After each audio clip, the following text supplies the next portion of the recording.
Ladies and gentlemen, welcome to The Crossover. Starring Josh Johnson and Chris McGill. Featuring Christina Thorson. And of course, you, the Instagram live chat. Now, sit back and enjoy this week's edition of The Crossover.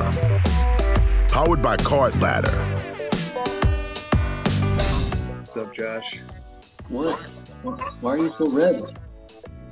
It's just very embarrassed right now. Did you go outside for the first time in your life? I went outside for the first time in 2 years today. And it didn't go well. Where are you? I didn't tell him. We're in the trap house. You're just in the trap house? We are, we took a vacation. Well, we took a trip to Lake Michigan for the weekend. And I was outside for the first time in 2 years. Lake, without sunscreen. Yeah. For like an hour at noon. So you will have to do a show with a tomato tonight. Do you guys want proof that Chris and Christina work on Card Ladder every day? Well, here it is, because this guy goes outside once and he turns red. Sponsored by Heinz Ketchup tonight. Well, I was like waiting for you to accept my thing, and I was just staring at you like, what in the hell? You guys gotta tell me this stuff. You don't tell me shit. I like to see your reaction. Apparently.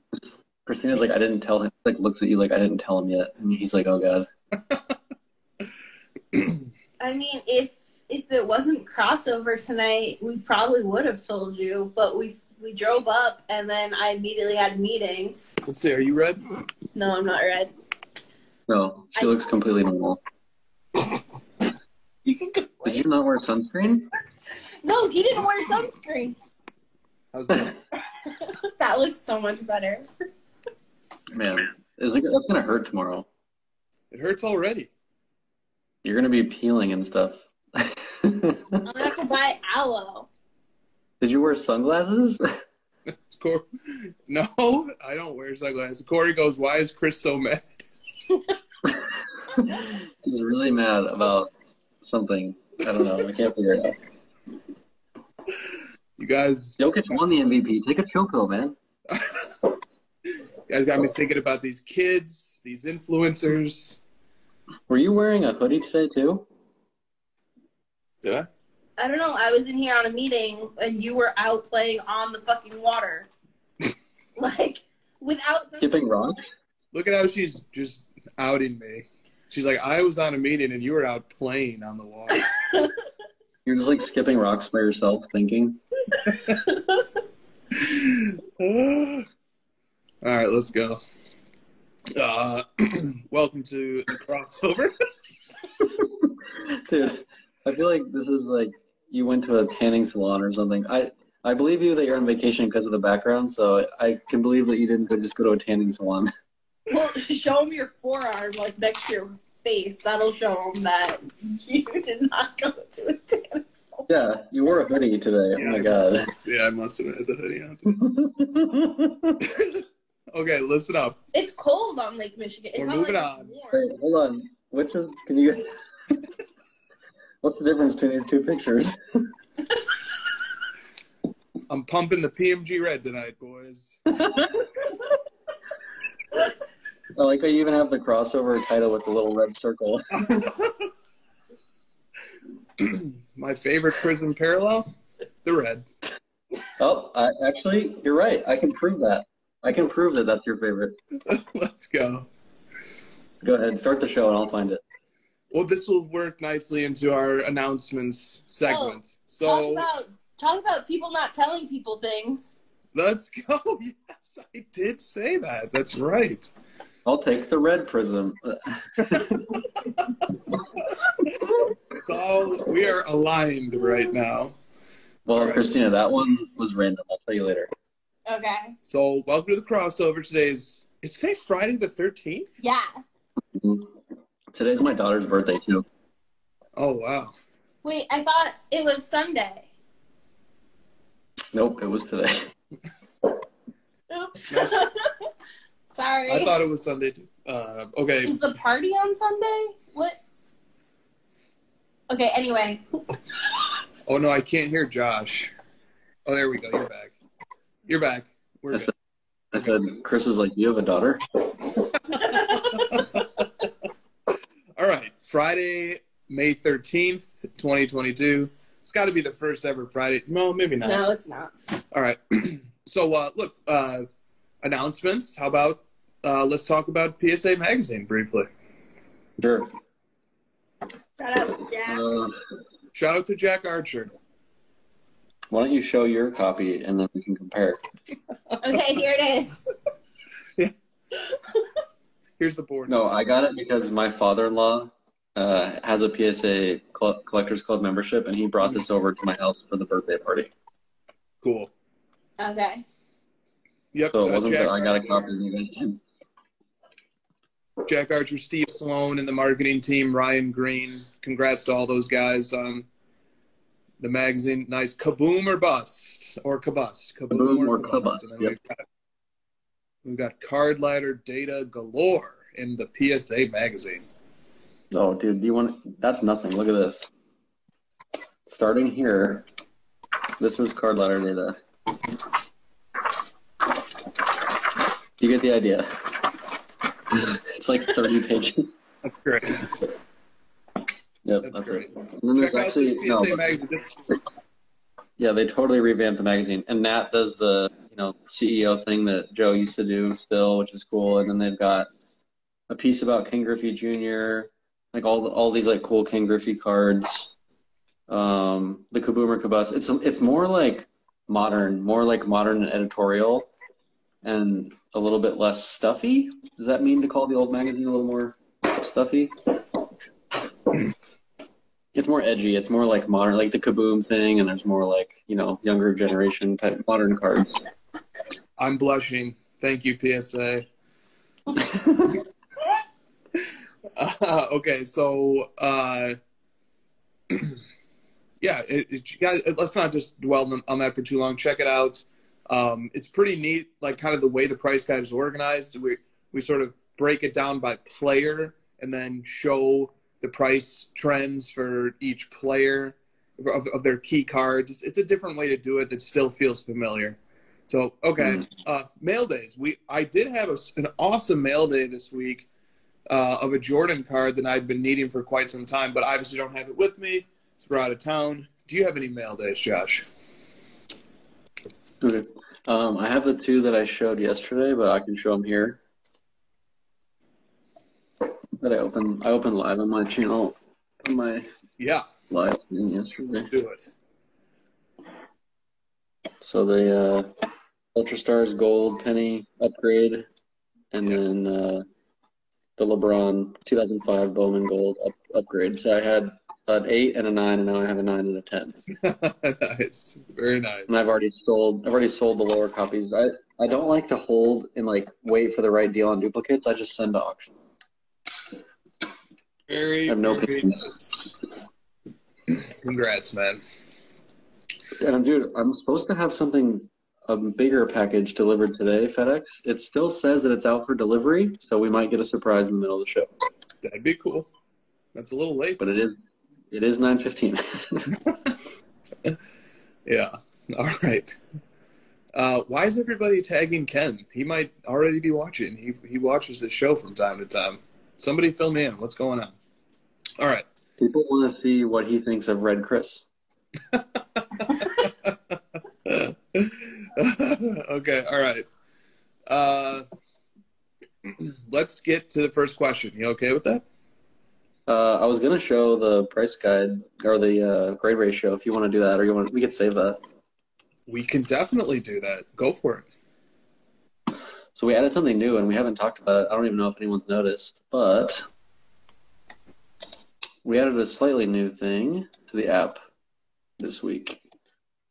I don't really want to spend a lot of time. Last time I tried to do this, I explained it forever, and it was very choppy. So we added a new value to certain card profiles, and we're calling it grade ratio value. It shows up on stuff that rarely sells.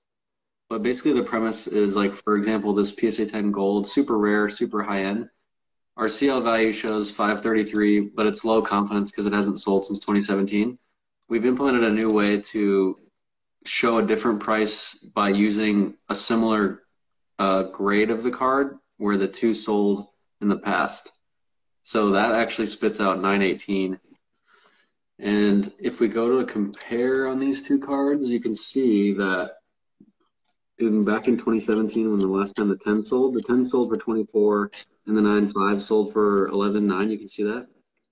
So it's basically taking that ratio and then running it forward to today, and the 9.5 sold for like I think 700 grand or something recently. So it's basically taking that math and just like doing the math for you to 918. It's not replacing the value.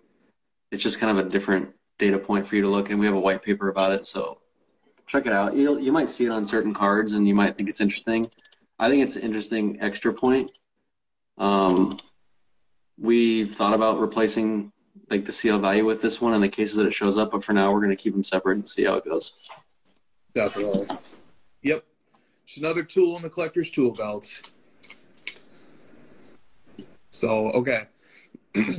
Let us know how you guys like that feature. I think it's pretty neat. And it lines up with collector intuition. You know, I mean, it certainly is not uncommon for us to get feedback from users to the effect of like, hey, look, you know, you guys have like a PSA 9 in your system. It's valued lower than the PSA 8. Like, how could that possibly be? And, you know, the reason why, once it gets explained to people, they totally get it. It's because more than likely the 9 sold a long time ago, and that card is outpacing that player's index, which is used to model the price, or the 8 was an outlier sale. But now we've got this. This is like a backstop. This grade ratio method is like a backstop to prevent those weird outlier events from shaking up the players' price relationships too much. So, you know, there is no one definitive price for any card. So now you've got a couple of different ways to look at figuring out what a card might be worth. And then if you're looking at adding a particular card to your collection, now you've got another way to think about it. So, okay. Really cool feature. Looking forward to getting some feedback from you guys on it. Now, questions. Let's get the questions going. The first topic for today is from RV Sports Cards. He says, a few people sent in questions about this, but I'm just going to read one of them. He says, My Slabs sent out an email today that a 1986 Flier PSA 10 Michael Jordan rookie sold on their platform this week. And then his question actually goes in a direction different than where I would start with this. So his question actually says, along with the information that they're going to have a secure escrow service that will be launching through their site, if you had a high-end card to sell, would you consider this option? Could it be possible that people can take advantage of this service to create a fake comp? Is another question he asked. So we've got a couple different questions here. The first place I want to start, though, is by discussing this sale, because a lot of people are thinking about this sale. So this is an 86 Flier PSA 10 Jordan that sold for $170,000, and this price is shocking to a lot of people that the card would sell for that much, because on PWCC Premier right now there is a copy, as PWCC verifies my humanness. PWCC has a copy on their Premier auction place right now that is currently at $220,000 pre-BP. Bearing in mind that it has an NBA silver sticker and its eye appeal rating is in the top 15%. Once you tack on buyer's premium, this card is already over $250,000, and there's still 5 days left to go. So people are wondering, how could it be that this copy sold on My Slabs for $170 when there's copies at auction right now? There's a copy at auction right now for $260,000 roughly with BP. So what do you think, Josh? What do we want to? Do you have anything to say about this? Not really. I don't know what escrow means. Escrow just means it helps facilitate a deal by holding an asset or holding cash, or Christina just gave me the definition. Escrow is a legal arrangement in which a third party temporarily holds money or property until a particular condition has been met. Good. That's more concise than the paragraph I was about to give. Yeah, I'm not sure, like, what opinion I'm supposed to make. Like, why is it 170? If they could have just, maybe they're just, like, incredibly impatient and they didn't want to wait for the 2 months turnaround to send it to an auction house. And they just, like, wanted the 170, and that was the arrangement. They were both happy with it. You know, maybe the seller just is fine with it. I don't know. I'm not really sure how I'm supposed to look into that. Yeah, the card first showed up for sale for $125,000 on My Slabs. And then I think somebody may have tipped off the seller that the price was too low. And, how does somebody come to value a card for half of its market price? And one of the ways is that maybe they got bad advice from a hobby shop. Maybe they inherited the card and are more than happy to take a huge loss. Just it's still a lot of money. You never really know the full story behind the cards. But one thing that's for sure is that it's a misleading headline to put out there that this card sold for $170,000. It's an outlier in the same way that it was a misleading headline when people were trumpeting the $840,000 sale last summer, which was not a representative comp either. That was an extreme outlier. And there are people out there, and I sympathize with and understand, who are happy to see prices coming down. But I don't think this is that. I think this is a very unique circumstance, and there's a copy at auction right now that's at $260,000. So yeah, this is a bit of an outlier. It also has two positive qualifiers. It does. Though. It does. Yep, it does. Whereas this one didn't have either of those things. That's right. Yeah. This is like why we literally built an app that tells you the prices of cards, and this is why even we are telling you, like, the prices that show up, the comps, the active listings. These aren't like hard and fast rules of what these cards will sell for, because there's different situations for people. My guess is just that this guy just, like I said, wanted to sell it quick.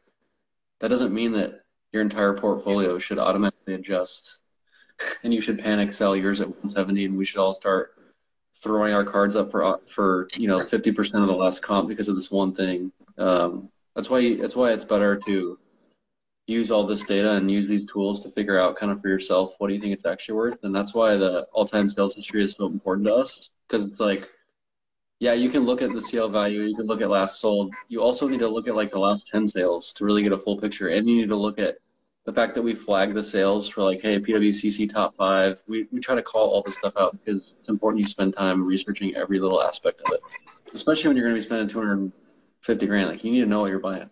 Yep, and look at the players index. Look at the high end index. Look at the CL50 index. Sales volume, daily sales volume. 100%. There's a lot of tools that Card Ladder, a lot of data points that are not overly complicated that Card Ladder makes available to contextualize sales like this. But we've become a hobby, unfortunately, in the social media era that's driven by headlines and 2-second attention spans.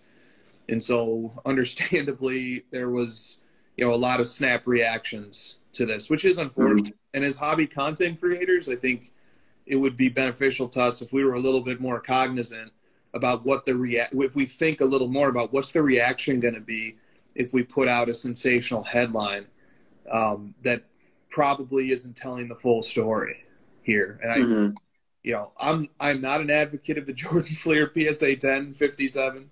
I don't own any. I once owned a few PSA 7s. I no longer do. This isn't about that. I could care less, honestly, which direction the price of that card goes in. I personally think it's quite strong, given how frequently it sells, even at $250,000. But nonetheless, I don't think that this $170,000 sale is a representation of where the market is at on that card. I think this is an outlier sale. Yeah, I mean, you and I have been kind of hesitant to start saying that like cards are dipping or card values are going down. We basically waited a month, I feel, and we started to see the trends, and then we're starting to point it out. If you are going to make that basis on this one sale, that's just insane. Like, is there actually content that's like, hey, the entire card market's crashing, this one Jordan sale? It's like, what? We've been waiting for thousands of sales, tens of thousands, to be able to make any sort of opinion. Yep. Agreed. Okay. All right. Next question here dovetails nicely, I think. Drake's PC says, just over a year ago, so like think back, this is April, March of 2021, the all-time peak for most cards. No. Yeah, the anniversary is past. He says, just over a year ago, people were complaining about prices in the hobby being too high. Now that prices have come down, people are complaining about prices being too low. What do you think is the happy medium? How do we as a collective hobby go about getting there? Yeah. I want to answer that question, but I want to first say that I personally don't ever think about it this way. I always think about cards that I'm trying to buy for my PC and what can I afford at that time? What sort of cash flow do I have? What do I feel comfortable spending on a given item? And I feel like that sort of thought process is what eventually is going to settle in the market price at whatever it is, because that's how markets work. Whatever people are willing to spend, whatever sort of demand there is. Now to answer the question more directly, I think we had way too much hype last year, and I've said it a million times, like especially with certain players like Hall of Fame players, when people are panicking that their prices are going down, my response is usually, the price is going down because it went up so much so fast. Like that's just like a natural reaction. We're seeing it in the stock market. The stock markets went incredibly high really fast, and they're just correcting because people are taking profits, the supply is increasing. These are just like natural market dynamics that none of this surprises me. It's totally normal and fine. So, I'm more surprised that like just how high it got last year, I guess, is my reaction. And this stuff that we're seeing now just feels more like normalcy of like, yeah, of course, people don't have infinite money, so like this stuff's going to go down. And maybe it was just like, the printing of money last year is what drove everything up so much. I'm not sure. I'm not an economist. What do you think? Yeah, great points. I come at it from a completely different point of view, which is good because I like everything you said, and I wouldn't have thought of pointing that stuff out. I'm going to come at it from the sociological point of view. Look, the Los Angeles Rams won the Super Bowl, right? How long do you think their local sports talk radios and their local podcasts were happy before they started getting pissed off again in the off-season moves for the team and the players who are switching around and, the forecasts that Vegas is offering for how well their team's going to do next year? It probably lasted 2 to 7 days. The honeymoon lasted 2 to 7 days, and now all the Los Angeles Rams fans are being critical of their team again. They want to win the championship again this year. And, it's going to be another season of criticism and anger and frustration. And then let alone if you're not a fan of a Super Bowl winning team, like as a Chicago Bears fan, every season is filled with anguish and hatred and misery. And I would take that sports fandom experience and I would say, is the hobby experience really that different? Or are many people in this hobby emotional about it, passionate about it? They feel very strongly about it. It's an outlet for a lot of different frustrations and pent-up feelings that people have, and it's just part of the hobby experience that people in many instances are going to hate many things. And it's almost like to Drake's point, it almost doesn't matter whether it's up, whether it's down, whether it's left, whether it's right. People are going to hate things because that's what they do. And so better, Drake, I say, better to accept it, better to learn to appreciate it. Even best, become a hater yourself. Then you will have fully integrated yourself into the hobby experience. You'll be at peace with yourself. Yeah, exactly. So But yeah, I mean, look, fair point. But Drake, maybe, to a point that somebody made in the comments, maybe it's different people who are complaining. Maybe the people who are complaining when prices are too high are, people looking to add cars to their PC. And so, now they're happy right now. And the people who are happy when prices were high were people who have been holding cars and were looking to sell them. And now that it's flipped around, maybe the parties have switched. And now people who can buy cards again are happy, and we're not hearing much from them because they're happy. And the people who are more being vocal and complaining are the people who maybe bought cards a year ago. And those values have come down, and they're not happy about it. Can I give you my, spicy hate talk? Yeah, of course. I got incredibly annoyed this time last year at watching people that had very little experience making money hand over fist, just shooting these values to the moon for no reason whatsoever other than they just wanted to make money super fast. There's YouTube videos that I was watching today of valuations 2 and 3x what they actually were, just making no sense. Oh, who knows where the market's going to be next month? It might be double. You better buy now, that kind of stuff. And it just annoyed me so much that now that stuff is reversing course, I'm just enjoying the hell out of it. Told you, there's no way that was real. We knew better. It's not realistic. And now, welcome back to work, Diamond Hands. Totally. And, all right, I'll build on that for a minute. This is why I think it's so important if you're trying to evaluate the market for a card or a set or a player. It's so important to know who are the buyers and the sellers in that market. And are they people who are well-versed in the hobby and they're realistic about prices and they have a long-term horizon? They're going to see a totally different type of market trend than if the people who are, dominating the market are short-term oriented, very interested in seeing quick parabolic rises in price, and are not interested in staying in it, for the long term. Looking at the different buyer groups can be really instructive in figuring out what a market truly is. Yeah, I mean, I kept hearing stuff last year about, this card went from 100,000 to 200,000. It's going to be $1 million in a year, no problem. How do you know that? It literally just doubled. What sort of data do you have to show that it's not only going to continue its pace of doubling, but 5x after this? Where are you getting this? And then now to see that it's actually been cut in half since then, it's oh, instead of 5xing, it actually went in half. Well, what happened there, buddy? And to your point, it's the only reason they say that, the only reason that phrase came out of their mouth is that they're hoping by saying it's going to go to $1 million, you're going to pay them $300,000 and they're going to make a quick $100,000. That's the only reason. You want to make that $1 million, you got to buy from me at $300 today over the value what I just paid, so I can make real cash today. And that's not happening anymore. Those days are over. Nobody can close their eyes, throw a dart, and make $50,000 on the card they want at auction. Now it's time to find out who actually knows the market and who has skill and who can actually, evaluate things long term. So I like it personally. I'm a negative Nancy, whatever you want to call me, but we're going to find out. I said in a story this week, we're about to find out who's really in this market and who is just here to make a quick buck. And we're going to see based on the content. Because if the content starts switching over to, enjoying my collection and, 10 mistakes I made in the last year, that's the clue that these people are getting nervous because they're not making money hand over fist anymore.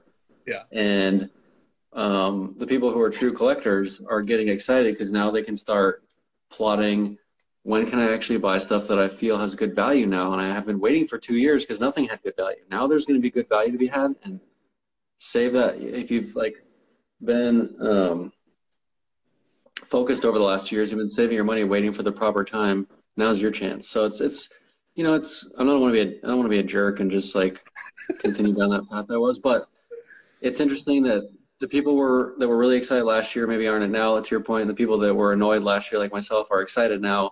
So we're getting this kind of balance of, everyone's going to have their moment to kind of execute on their time. Love it. Great rant. I just want to add this other thing too. There were people who were spectacularly wrong about stuff. And I wouldn't mind seeing some ownership of it. Oh, good luck with that, bro. Good fucking luck with that. I say good luck at the same time, Josh. Good luck. Jinx, double Jinx, throw me a Coke. Good luck with that, dude. Dude, those are the last people that have any accountability. There's no way.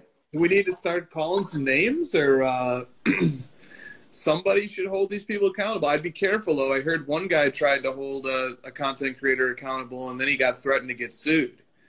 So maybe be careful, but otherwise, I'd love to see some accountability on that stuff. I think you and I try to go out of our way to point out when we've been wrong or when we've made a mistake. I'm happy to own it and admit to it. We don't do a lot of predicting, though. We do very little predicting. We just kind of analyze and discuss as things happen. Well, we can't be wrong when we analyze the past. That's the nice thing about. Yeah, it's a conservative approach, and our incentive is to make content that resonates with our audience and hopefully says a couple things that are true, which is, more difficult than it might seem. So, yeah. Well, also, dude,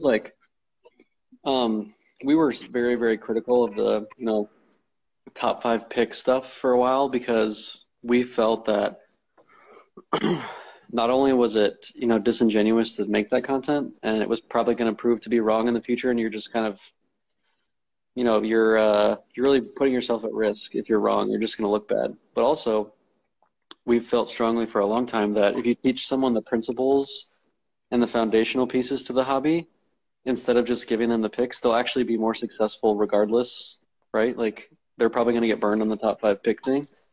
It's not better for you or them. It's actually better. It's worse for both of you to do it that way. Whereas if you give people, teach them into fish kind of thing, they're going to be better off long term. They're going to enjoy it more. And you can't be wrong. Win-win. Gosh, you're forgetting that the person who's teaching doesn't know how to fish. I know. Yeah. I mean, so they just take the shortcut. Is that what you're saying? Yeah, because they don't know how to fish themselves, so they can't teach you how to fish. So they're just going to take the fucking fish stick and hand it to you and tell you it's worth $20 when they just paid $2.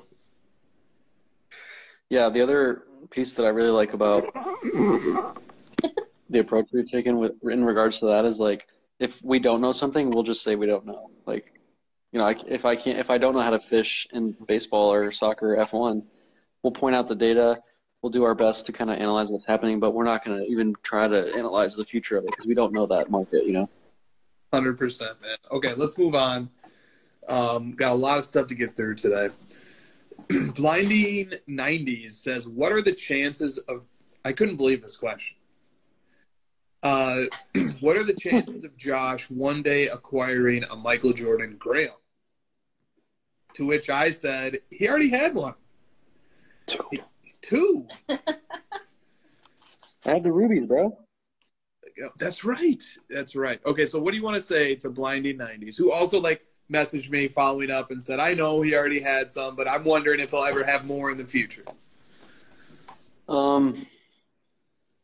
Probably not, because the way that I collect is I don't want to just have one or two of a certain player. I tend to try to corner a decent, array of different options from that player's cards, and I was never able to quite get my arms around the Jordan market because it was too expensive, and I kind of gave up and traded out of it.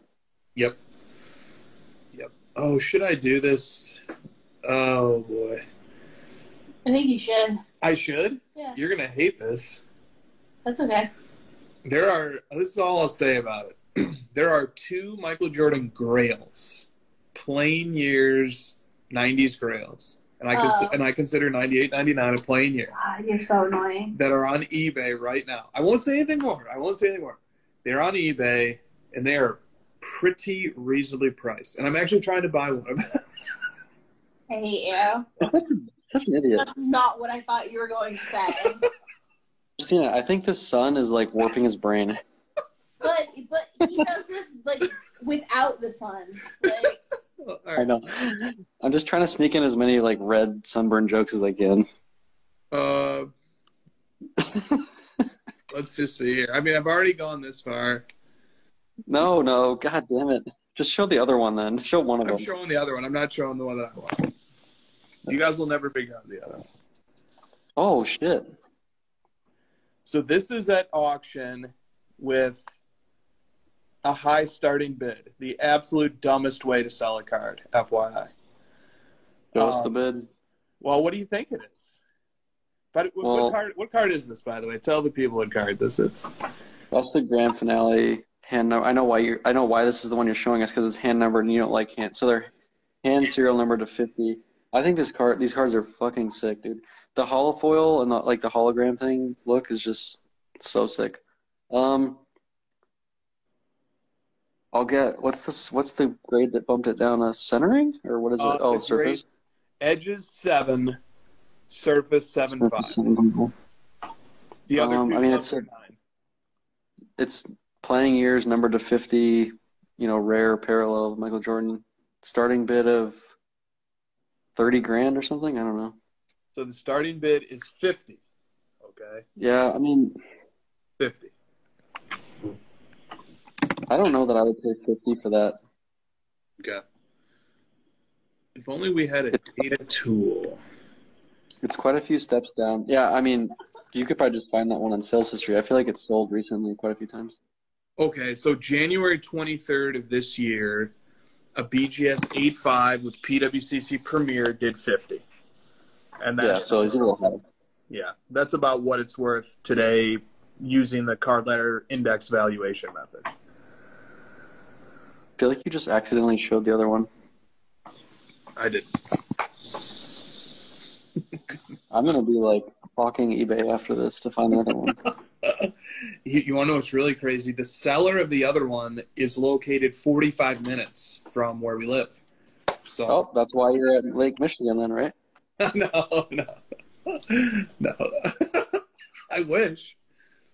But dude, you know how we're talking about the market dipping, and there's a good chance that we're gonna have these little moments, these little pockets in time where you might have a chance to drive out to somebody to pick up a Jordan. I might be able to pick up a Grail LeBron for a little bit cheaper than I would have a year ago. Mm-hmm. So just be on alert, man. Check eBay more often than you would in the last year, and be ready. 100%. Is that what you're saying? Dude, I stopped this. Well, the reason why is I'm this is top of mind is because I've stopped checking eBay for Jordan Grails because they were all being sent to Golden and PWCC. And I just stopped checking. And then, I was talking to some buddies and they were like, well, look at these. These are on eBay. And I was like, what? And sure enough, they were. So, I don't know. Do with it what you will. It's interesting because I personally think that we're going to have a little bit more and more of this where I don't want to use the word panic. That's not a good word, but people are going to need cash because they're diamond hands crypto loaded and they need actual cash. And they might look to sell some stuff. Dude, I know one person already that I've done a deal with in the not so distant past who very strongly seems to have sold me a card at a decent price because he's using the profits that he made on that card to offset the losses that he experienced over the last week in crypto. So sports cards saving crypto portfolios this week. But yeah, it's definitely happening. Well, dude, look, we love sports cards more than sane people should, but we would probably prefer to eat food and pay our mortgages and our rents than we would have sports cards. So eventually, the rubber will meet the road for certain people, and they will have to sell some stuff to pay for it. Because we've been riding high, flying easy, making easy money on all this stuff. If that stops, you will have people that are just trying to sell stuff quickly and sell stuff a little bit cheap, and it's just the reality of a recession. So, yep, 100%. In a world that would please my brain, people would recognize the unique properties of a collectibles market, in particular a sports card one that has the unique combination of the dynamic of sports and history combined with the artistic and the aesthetic combined with just the fact that it's a collectible. And, people would retreat to markets like that that they really understand and that make a lot of sense. But instead, it does seem like the reaction people are going to take in the short term is they're going to use the prosperity and success that they've incurred in the sports card market to offset the risky and foolish losses that they've incurred in other markets, which is unfortunate. But that's going to happen at least in the short term. But maybe longer term, my hope is going to play out, that people are going to retreat to things that they feel more comfortable with and that make more sense, at least to me. Kind of surveying the landscape of alternative investments, I could make a pretty good pitch for why sports cards are a place to feel okay for the person who would like to have some fun in their life collecting things. Sports cards are a pretty fun way to do it. Yeah, Seek.Heat says, a good comment. He says, this sounds overly dramatic. There are tons of eyes on sports cards. They're still hot. That's also a great point. Like, I'm sort of guessing a little bit and predicting, and sports cards have held up a lot better than crypto and stock market right now. Like, the high-end – dude, the Giannis Prism Gold card letter value is at, like, 380, and it's way over 500 already. So, like, as much as we're talking about, like, oh, go pick up your Jordan Grail for half the price, it's actually not happening right now. These are some it's still tough to buy stuff. Stuff's really expensive still, and so. Yeah, I agree. I wouldn't want to paint the wrong picture and, like, lead people to think that if you're buying now, you're buying at historic lows or something. That's not true. Cards are incredibly expensive right now relative to 18 months ago. Relative to 6 months ago in certain instances. It's just relative to a year ago that most most indexes for players are down. But the high population index, I should make one of those, that'd be neat, is getting destroyed. It's absolutely getting destroyed. Yep. And it's more, that stuff is more in line with like stocks because of, the population, the supply, the liquidity, whatever word you want to use. That stuff is getting destroyed.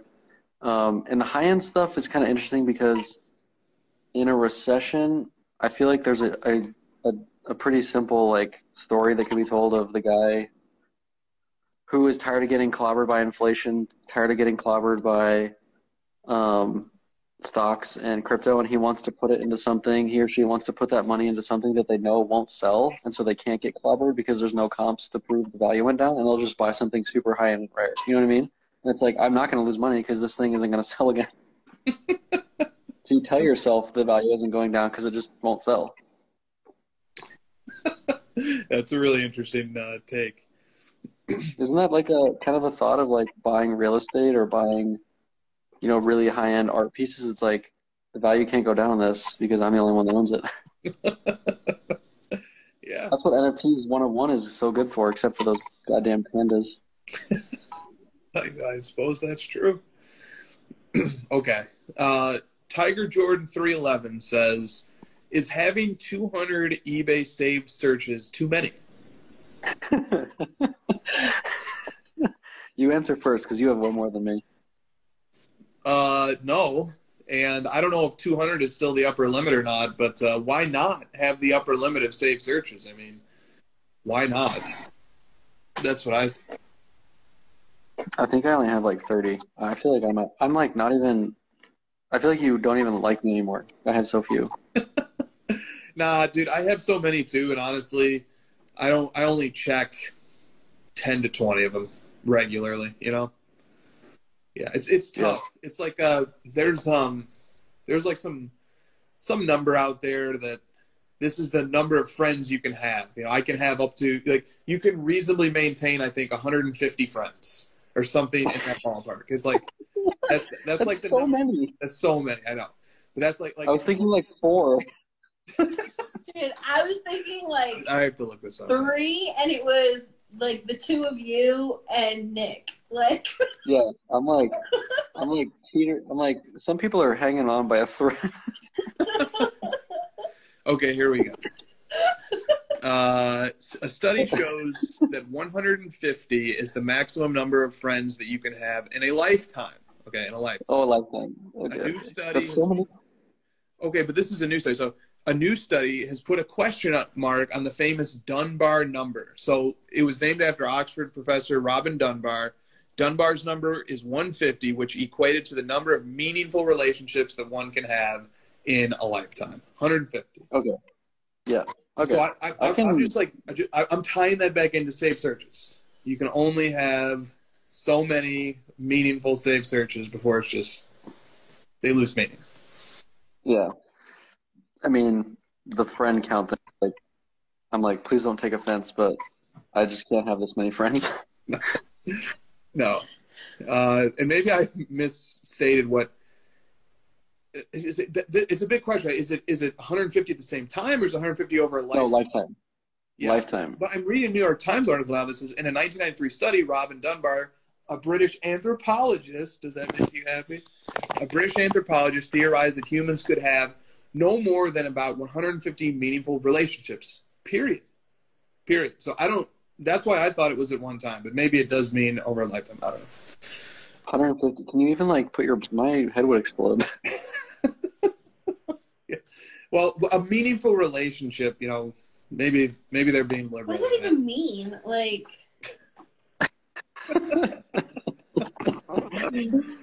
I literally talk to 3 people every day.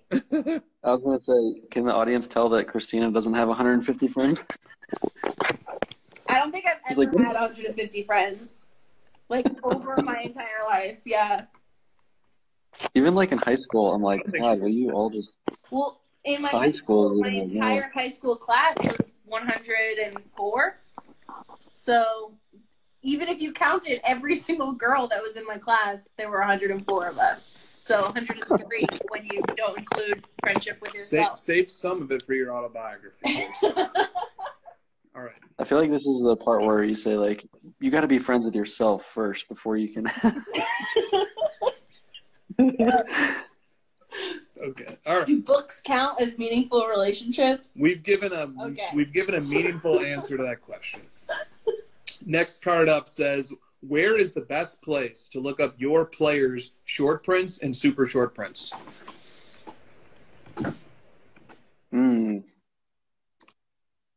Well, if your player is really popular, Card Ladder. Right? Agreed with that? I don't know. eBay, marketplaces, Cardboard Connection. Cardboard Connection is a great place to, but you have to look at it from the point of view of products and sets. That's why I like what we did with the price guide. Like, I just feel like more people in today's market are starting to think about cards in terms of players. You know what I mean? Do you agree with that? I do agree with that. That's how I think about it. Maybe we should make a website about player organization. Maybe. Christine always hates when an idea gets given out on air. She's like doing the math in her head of like how much our ideas are worth, and she's like, just stop. Like, one day I will unplug the router, like, in the midst of people talking. It'll just be me on a live by myself. Then you have no recourse for stopping me. Well, no, because if I unplug the router and he's the host, the live ends. Oh, no, I'll just go live and start blabbing out my ideas. Oh my God. Yeah, that's a worse scenario. That is a worse scenario. Okay. All right, so here's the next question from Ryan Bitter. He says, please discuss the 2003 Ultimate Collection Grail PSA received. And then Big J Basketball says, what grade do you think would have been issued for the newly authenticated MJ, which is at the top there, 2003 Ultimate Collection MJ Logo Man 1 of 1. And there's also the Kobe Ultimate Collection Logo Man 1 of 1 from LeBron's rookie year. He says, what do you think, what grade would the MJ have gotten if it would have been given a numerical grade? So you just want to just riff about these cards a little bit here because they're pretty sweet. Yeah, the LeBron of this is my ultimate number 1 of all time Grail. Wow. Remember when we saw that at National at the Golden booth? Yep, I sure do. It's just like, holy crap. I mean, they're incredible cards. I mean, they're amazing. I'm not sure what grade that Jordan would have got. Obviously, they put in some sort of min grade, to give it the authentic. But I posted the story today kind of about these 2 cards where I was like, don't be shy. Just, great, take it. Who cares? They took the auto grade of a 9. Like, why would you be willing to take the auto 9 grade but not take the grade on the Jordan? I don't know. Whatever. Exactly. By the way, that LeBron, like the card letter value on it is around maybe 12 to 15 million. But like to me, that could be the first 9-figure LeBron. The first 9-figure card could be that card. I think that card. That card is so important to the hobby in ways that people don't really discuss. You know those times when people are always like, "Man, if I would have manned up and bought that, that was mine, that card." I remember when it was at auction and it was in the 200, 300 range. It sold for 312 grand, and I was like, I definitely didn't have the money to be able to do it. So it's not really that relevant to be like, oh, I should have. I remember thinking though at the time, like, dude, what if I sold my house? How smart of that would that decision have been? Yeah. Not that smart, because you wouldn't have sold that card later. So you'd be homeless still. Well, I'm talking about the horizontal card, but I've never seen a very the vertical one. But maybe Carvin has a picture of it that I don't know. Nick Uliano, I think, posted it on his page a couple months ago. If you wanted to see it, it's like kind of gold looking. It's ultimate as well, and it's like gold. It's more gold, and I like the horizontal one better, ironically, because it's more of a body shot photo, and the gold one's just like his face. Yeah. Nick's account is private, and I'm only logged in on the card letter account, and that account follows nobody, so I can't go to his page. Come on, Nick. What are we doing here? Unprivate, buddy. I know you're in here. Carvin says he has a pic. Carvin, send it to one of our accounts so we can post it on the video. Send us the picture to like Chris or Christina's DMs. Actually, send it to the card letter DM. There you go. We'll see if I can figure out how to do this. Don't click on anything. Here's all Christina's buddies in here. I mean, there's probably 150 people that I talk to weekly on that account. See? And are those meaningful relationships? No. Next question. All right, if Carvin ends up being able to send that through, I'll keep refreshing and then we'll go back to it. Okay. I think it'll come in through primary. Can you check, actually? Oh, a request just popped in. Can you keep your eyes open on your phone? Yeah. Christina's like, I'm not going to get distracted today. Yeah, right. It's my icon, this guy right here. In the chat, Elite Cards 1909. It's my icon. Boom. Hang on. How convenient. Oh, here it is. All right, found it. Thank you, Elite Cards 1909. You weren't born in 1909, were you? That'd be sick. Look at that auto, dude.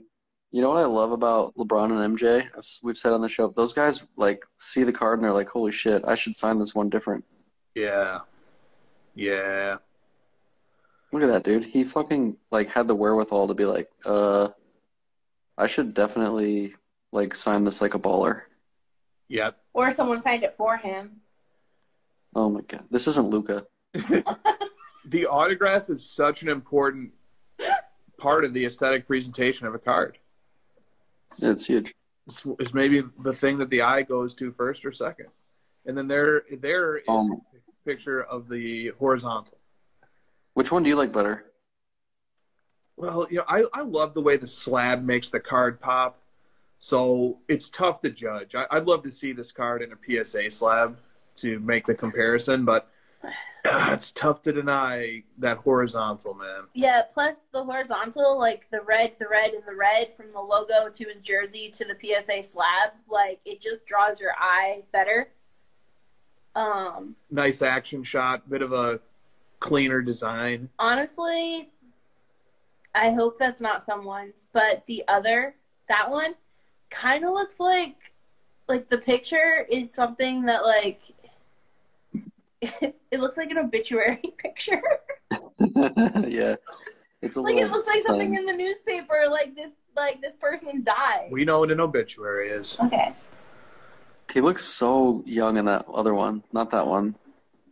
Yeah, this He kind of looks reminds so me of that. young. This kind of reminds me of that how he looks on that bazooka card. Yeah, the Bowman Chrome too a little bit. Yeah. God, this is like these cards are 20 years old, man. He's been in the league for 20 years. Yeah. I have a Giannis rant, but I don't know that the world's ready for it. I'm getting sick of this Giannis shit. It's like I'm ready. I posted that thing about, the whole like Jokic Embiid stats thing. Mm-hmm. And like according to that, LeBron should have won 8 straight MVPs and he went to 8 straight finals. And Giannis has won 1 and 2 MVPs. I know you posted the Jordan thing too, which I loved. I was like, yeah, get him. Same thing for me. I'm like, bro, wake me up in 7 years when he's gone to 7 straight other, you know what I mean? It's like, fuck, come on, man. Yep, I agree. Live look at Giannis plowing someone over in the paint and getting a charge again. Come on. He has 20 offensive fouls now in these playoffs. And dude, I love Giannis. I say he's the best player in the world. You say Jokic, which is fine. Like we can have that debate. Yep. But like I draw the line at Bill Simmons making a podcast about comparing Giannis and LeBron. I'm like, dude, come on, man. LeBron ripped his heart out like 6 years in a row in Boston. How can you say that, man? It's been 1 playoff series against Giannis for Boston. Chill out. Well, okay.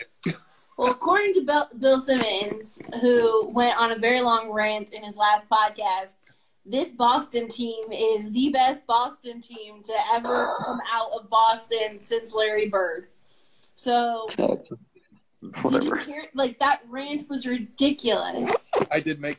Oh, sorry. I did make... The phone. Settle down. I did make Christina listen to that whole episode, and I listened to it as well. Bill goes on literally a 30-minute monologue.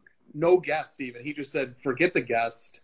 I'm just going to talk about it. And, you do start to think, like, is the fact that the Bucks just beat Boston at home and he was at the game, like, part of the reason why he's just so emphatic that he has, like, a 30-minute, love letter to Giannis? Because, like, the thing that prompted this topic today is Mike K. Sports Cards asked, one day, could Giannis be the GOAT? And Josh and I are basically saying bottom line is that, there's still a long way to go before that would be close to being true. Well, is it a 0% chance? No. Right. It's like, is that the question? Is it 0%? No. Of course he could. Sure, yeah. Yep. But just needs to get better at passing, dribbling, shooting, and also do a lot of other things as well. You know what I was thinking this week? I was like, oh my God, I need to go apologize to Rodman, Gerald, Chris, like all these Jordan guys. You guys must have just been tearing your freaking hair out listening to LeBron people, do this to you for the last 10 years, because now it's going to happen to me with Giannis. And I'm like, oh my God. Now what's going to happen is us Jordan and LeBron guys got to work together here. It's like a handshake agreement that I won't bother you about Jordan if you defend me on Giannis taking, you know what I mean? Yeah, we do. It's like a gentleman's agreement. Jordan can be number 1, but we all have to agree that LeBron is number 2. Is that what you're saying? Yeah. Can we? I'm ready to make that. I'm ready to make that concession. Like get 100 signatures, whatever you need. Well, canvassing. That's next is ready to go. I'm ready, dude. Because I'm just like, I don't mind people enjoying Giannis like you should. Yeah. It's just that I draw the line at the LeBron thing. Yeah. No, I mean, look, you and I generally have been quite high in Giannis. I think you even higher than me. And he's great for the league. He's great for the sport. And he's got the possibility to carve out an amazing legacy for himself. So, that should be said, right? That part should be acknowledged too. Well, he was what, like 16 on the rankings? Is that right? Yeah, top 75. Yeah. So guess what? LeBron's 2. You think it's going to be easy to pass 13 people, 14 people on the all-time ranking? Dude, you got to get past some real juggernauts to get to LeBron. So, like, start comparing him to number 14 and 15. Then it's like, you know, like you can't just like go to be number 2 and number 1 right away. Yep. Yep. And like there's a risk that some really bad takes will have been fired off this week after Boston won by maybe 10 points or so tonight, evening the series. Yeah. And Tatum had an amazing game. So did Giannis, by the way.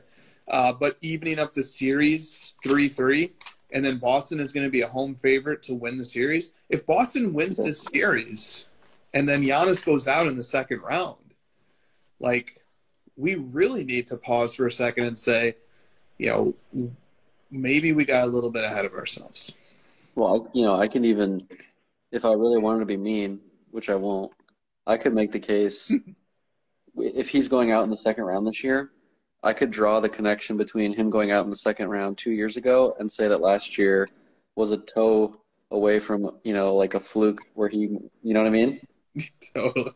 Be mean, Josh. I could easily he's one toe away from like 3 years in a row second round exit. Like, someone could maybe say that, like, last year was the outlier and not the rule. Yeah. I won't say it, though. Yeah. I mean, you push me into a corner about LeBron, I'm going to have to punch you in the nuts.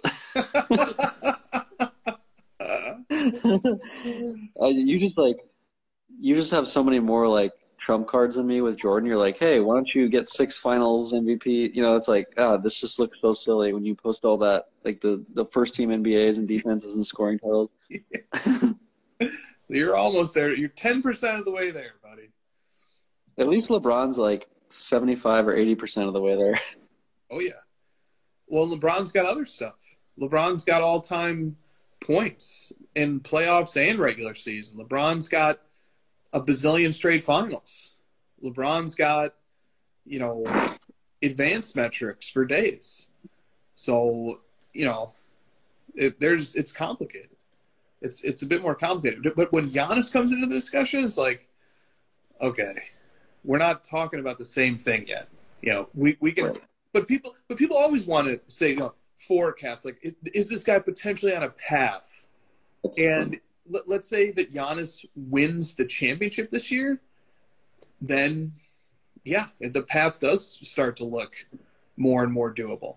You know, because then you get to a point where he'll be age 28 next season, and you know, can you build a dynasty? Can you in Milwaukee? Can you get back to the finals again 2, 3, 4 more times in a row? Which sounds preposterous. That's why we're just kind of like, you know, we're going to seize the opportunity to take the other side of this coin, because, you know, some of the effusive Giannis lip service is a bit over the top right now. Okay. Should we stay on the NBA theme for a minute here? I guess. We had some NBA questions. Okay. Well, Goat Chaser 7715 wants to know, where does the crossover stand going into Game 7 of the Suns Mavericks series? What do you think? Do you remember like maybe a month ago, you asked me like what team I'm most scared of for the Suns? I told you the Mavs. So you did say. I told you that. And we started shit talking at the beginning of the series, and you were like, "Oh, can't stop Luka," and I was like, "I never said we could stop Luka. I told you already that Luka's going to torch us. He torches everybody." I wanted you to say that. Mm-hmm. I don't know, dude. This series has just like given me all the joy and pain of my life, and I'm just like, I want it to be over. Yeah. I'll tell you this, man.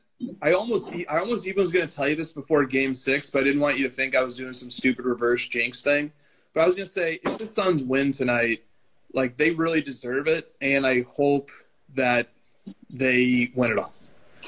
Okay, but I say get that it. about everyone who beats your team, so that doesn't really count. Like, he's not trying to be, like, pro crossover team, rah-rah. Okay. Yeah. I did start rooting for the Clippers a bit after they beat the Mavs last year, too. Well, I can give you, we haven't talked about it much, but like, because I really don't like building you up because you guys are going to be annoying. Luka's really good. Like, he's super good. He's freaking amazing. I think he's the best player in the playoffs right now. Like, he's going to get 30 points and 8 assists, and it's just like, can you stop everybody else? You know, it's like a given.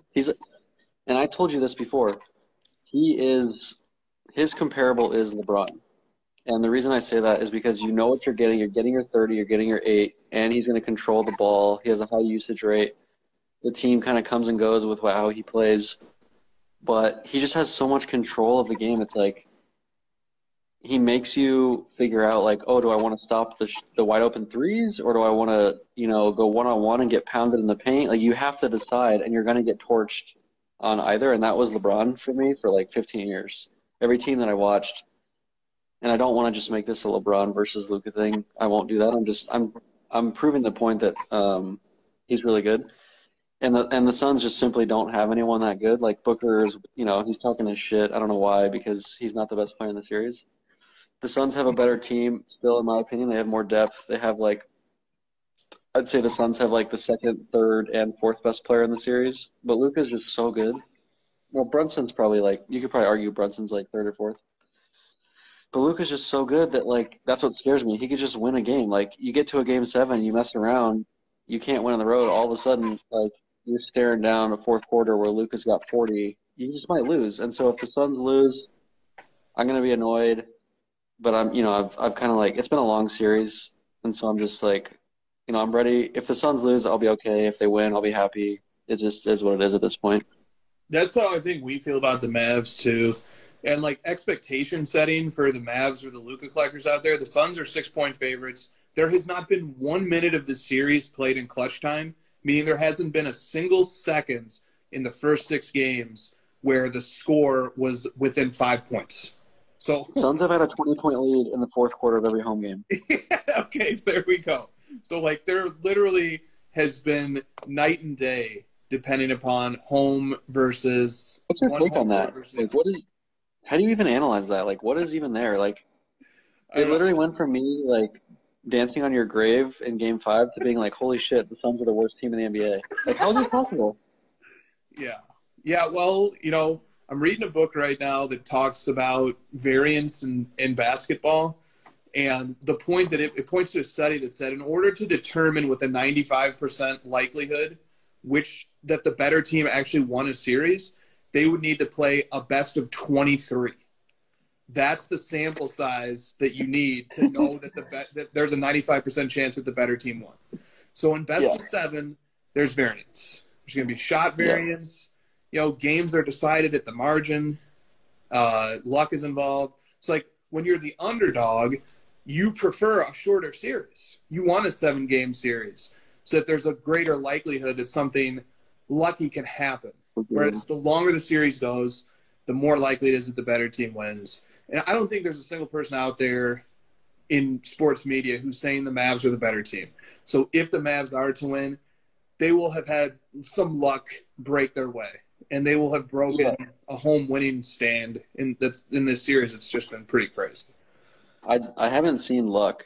I was really annoyed at the refs in Game 4, the Chris Paul foul game. I thought the refs were awful in that game, fucking really bad. Yeah. But I think they would have lost anyways. So I just haven't seen luck yet. It just seems to me the Mavs have a really strong strategy, and then at home the Suns just flex their overpowering skill at home, and then on the road for the Mavs, they just have a better strategy. That's my take on it. I don't know if that's some deep analytical, thing. That's just what I've noticed. I haven't seen luck. The only thing I saw was that the refs were shit in Game 4, but I don't think that actually swayed the game. Christina parsed her lips. I will not comment on this because I respect Josh and my friendship too much to... What do you have to talk about? Do you even watch any games in this series? Oh my god, I will fucking murder you.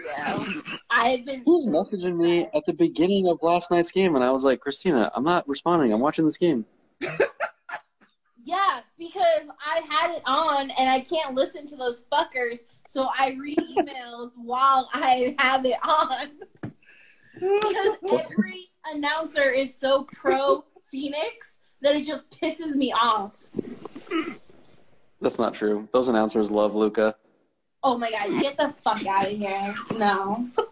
We win, and at the end of the game, they're like, yeah, so Phoenix, this is what they're going to have to do to win, like, the whole series. It's like, the series is in game 3, and we just won. Like, the series is 2-1, and you're talking about how Phoenix is like, you're strategizing for the fucking Phoenix coaches right now on live. She's like, don't give them pointers. Yeah, what the fuck? I don't know, Reggie Miller's got a hard on for Luka. Oh. No. We can't even say his name. We can all agree that Reggie Miller's legacy is best protected if he were to put down the microphone.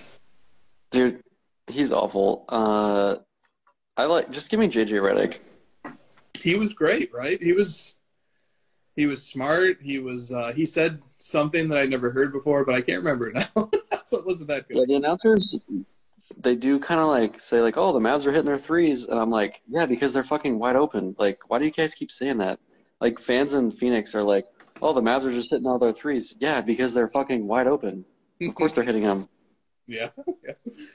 Yeah. And like, here, one narrative that once was true, but really isn't anymore, is Luka has no help.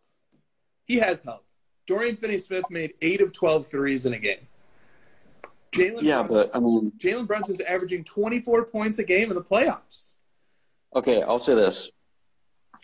Brunson is way better than anyone that LeBron had on that 2007 Cavs team. Mm-hmm. But the rest of the team isn't that good. Like, yeah, I like you guys. I like the Mavs. They're just like, Luka just makes it all go. Like, he makes the whole system. He's got the ball every fucking play. Yeah, but then you see that by the time the fourth quarter comes around, he's not playing any defense at all. And he's like settling into step back junk instead of running plays. And like, he'll let the shot clock go down to 2 seconds because he has nothing, there's nothing left in the tank. LeBron does the same thing. God, they're so similar. I wish more media would talk about this. LeBron did that same thing where it's like, oh my God, why aren't you going faster? And it's like, because he's fucking exhausted. Yeah. It's the same thing. They play the same way. You guys, Christina hates LeBron, but I'm telling you, these guys are so similar. Like, the way that they control the game is the same. Yeah.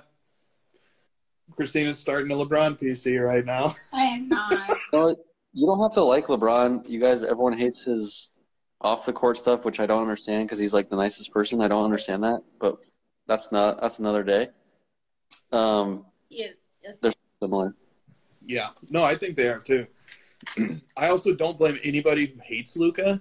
He would be so annoying on the other. He's really annoying. Yeah, he's so fucking annoying. He's so. This is the worst. He goes like this. I hate when Europeans do that. Like the whole like. if he's like missed a few threes and then one goes in, he's just like.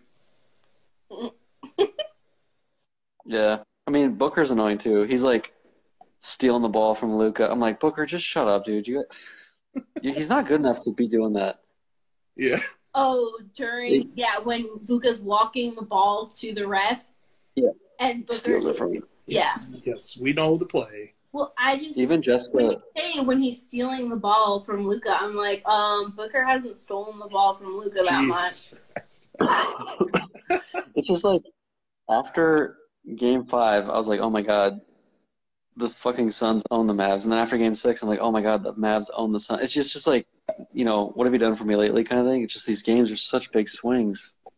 Yeah. And the one constant has been the home team has played really well. And Luka is going to get 38. And Chris, okay, so here's the other thing. Chris Paul, I don't know what's going on. 4 games in a row of just trash. Yeah. Well, one of those games is not on him. when you foul out with like 10 minutes left in the third quarter or whatever, like that's luck or bad officiating or combination of the two. It's like we can throw away that game.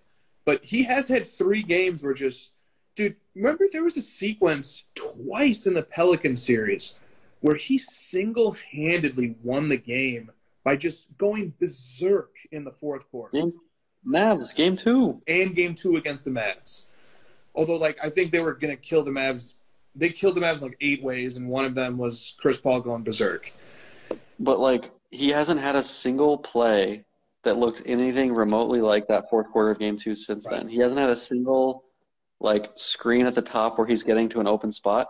Yep. And I think it's because the Mavs started blitzing him and Booker, which is a good adjustment. Yep. So the Suns have had to kick out of the double team to the top of the key and then, like, have Crowder or Bridges create, and that hasn't gone well. I don't know. I want to say it's just, like, the Mavs have just, like, double-teamed him and they've taken him out and then enforced him because he's, like, a smaller player. But part of me feels like he's not stepping up. I don't know. Well, we'll see. Also, like, the schedule has been brutal because it's been it's been, they've been playing 2 games in 3 nights this whole series. Whole series. That was the first thing Paul said. They asked him, like, he's like, I'm looking forward to this extra day off. He said it like 3 times. Yeah. Yeah. And it's not just, he needs it, but, like, Reggie Bullock needs it. Reggie Bullock needs it, I should say. Reggie Bullock was 0 for 5 for 0 points in Game 5, and it's because he got a rib injury, and like guys are just tired. He's playing like 45 minutes a game. Oh, Frank Ntilikina sightings. My PC value is skyrocketing after all. Chris Paul stopper. Frank Ntilikina getting 10 minutes, 0 points, and 3 steals. Dude, everyone had 3 steals in that fucking game. His PC value went from $1 to $1.70.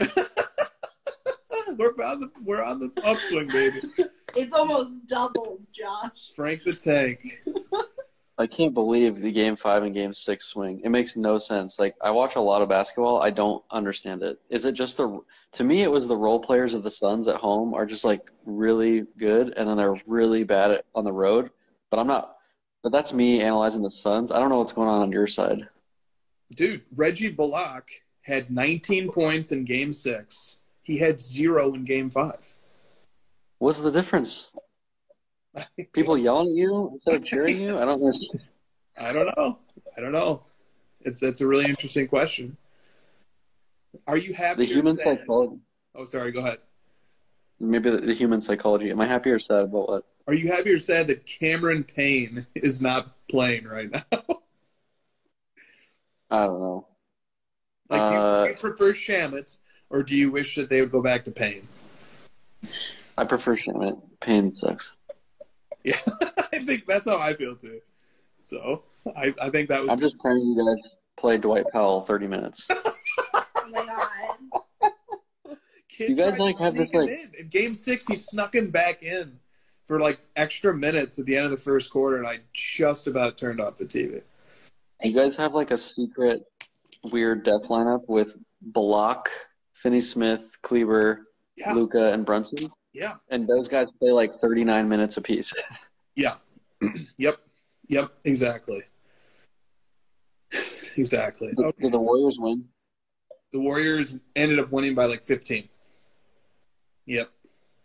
Can we make that handshake right now? Yes, we can. I'm so ready to do that. I that was a cheat by me anyway, because I'm like Christina said, I'm already whatever team knocks out the Mavericks, I want them to win it all. I want them to win it all, so then it vindicates the Mavericks a little bit more. So I'm already going to naturally do that anyway. Well, let me do this because I don't want you guys to have to brag for Luka. He's really good. He has some stuff that I'll give you. I think he can improve on. I think he needs to spend the first quarter getting his teammates involved more. And when he does that at home, they win the games. And then he just goes berserk, because he can get that stuff whenever he wants. He's got the ball so much that why is he spending so much time in the first quarter. I feel like he should spend that time. That's one thing. Second, my only concern with him is like long-term duration. Can he keep this up for 15 years? He seems a little bit he seems like he's a little bit out of shape at some points. Like he might be like getting tired. He's riding the bike, and he's only 23. I'm like, why are you riding the bike at 23? Other than that, those are my only two things. Other than that, the dude is a fucking beast. He's a superstar. I think him and Giannis, to me, are the two best players in the league. And I was going to point this out that, like, to me, the Celtics and the Suns are the two best, like, teams. But the reason that they're going to 7 is because Luka and Giannis are so fucking good. Yeah. Well said. I completely agree with those critiques. Can I say one thing about the first quarter and Luka? He can, like, always get if they go up too much, he gets pulled out. And he loves his stats. So he likes to bank his stats early on in the game because of this. Just saying. Yeah, also, so creepy. All the things you guys say about him, I used to think about LeBron, where I'd be like, LeBron, you're only doing that because of your stats, because he cared about stats, whatever. If you guys think that's annoying, I'll stop. I agree with that. It's fine. Because you hold LeBron to such high esteem that when you say that, I'm like, yeah. Okay. That's why it's like, because I know LeBron's whole thing is that he did it for 20 years. That's I don't know if Luka can do it for 20 years, and we'll see. I don't think anybody can match that. That's like saying, like, who's going to be the next Tom Brady and play until he's 45? Like, I don't well, think it's not me trying to be like this arrogant, like, oh, you'll never be LeBron. It's just what I've seen at 23. That's my question.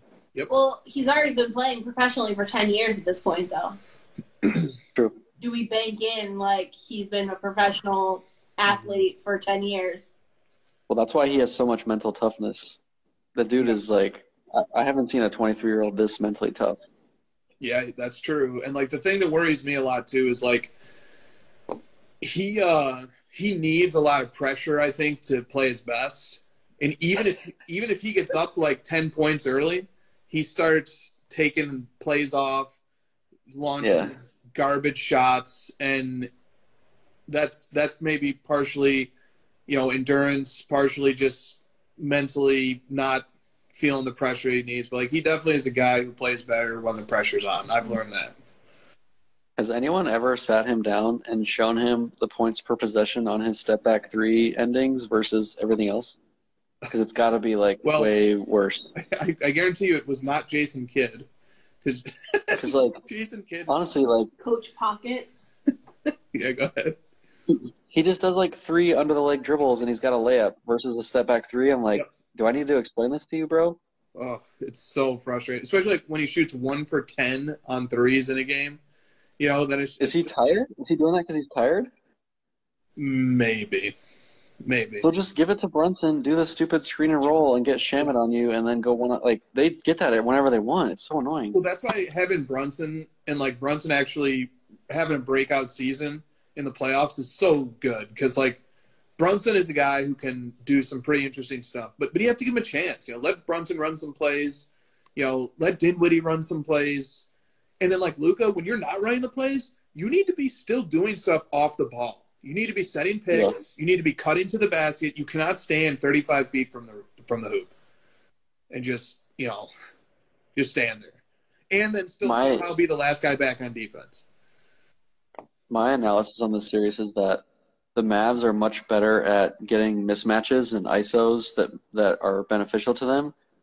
And the Suns are better at those, like, random avalanches where they just, like, destroy you with, like, these 5 stops in a row and then a bunch of, like, back cuts and layups and, like, dishes and cuts and screens, and, like, they just avalanche you, like, kind of like the Warriors used to do, where they just, oh my God, how are we down 20?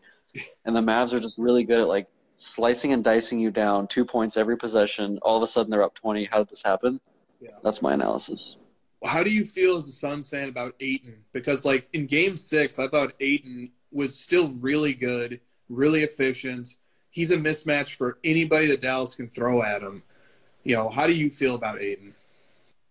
I don't know. I'm with Rosillo on this one. People are like, oh, just, like, go in the post and, like, exploit the mismatch. It's so much easier to say that than it is to do it, because when you actually throw it to him in the post, he still has like a decent defender and Kleber on him, and he's still like he'll get a double team eventually. It's not as simple as like throw it in the post and you get 2 points. Right. He's not Akeem Olajuwon. No, you know, there's a lot of setup work that has to go into getting him. Like if he's got like Kleber on him, that's now maybe we're talking like 1 point per possession type of shot. But if Paul runs, you know, a pick and roll that frees him up and gets like Dorian Finney-Smith on him or even like Luka or something, now we're talking like a 1.2, 1.3 points per possession type of play. Every time they run a pick and roll with Chris Paul and DeAndre Ayton, something good happens. Yeah. I don't understand why they're not running that more.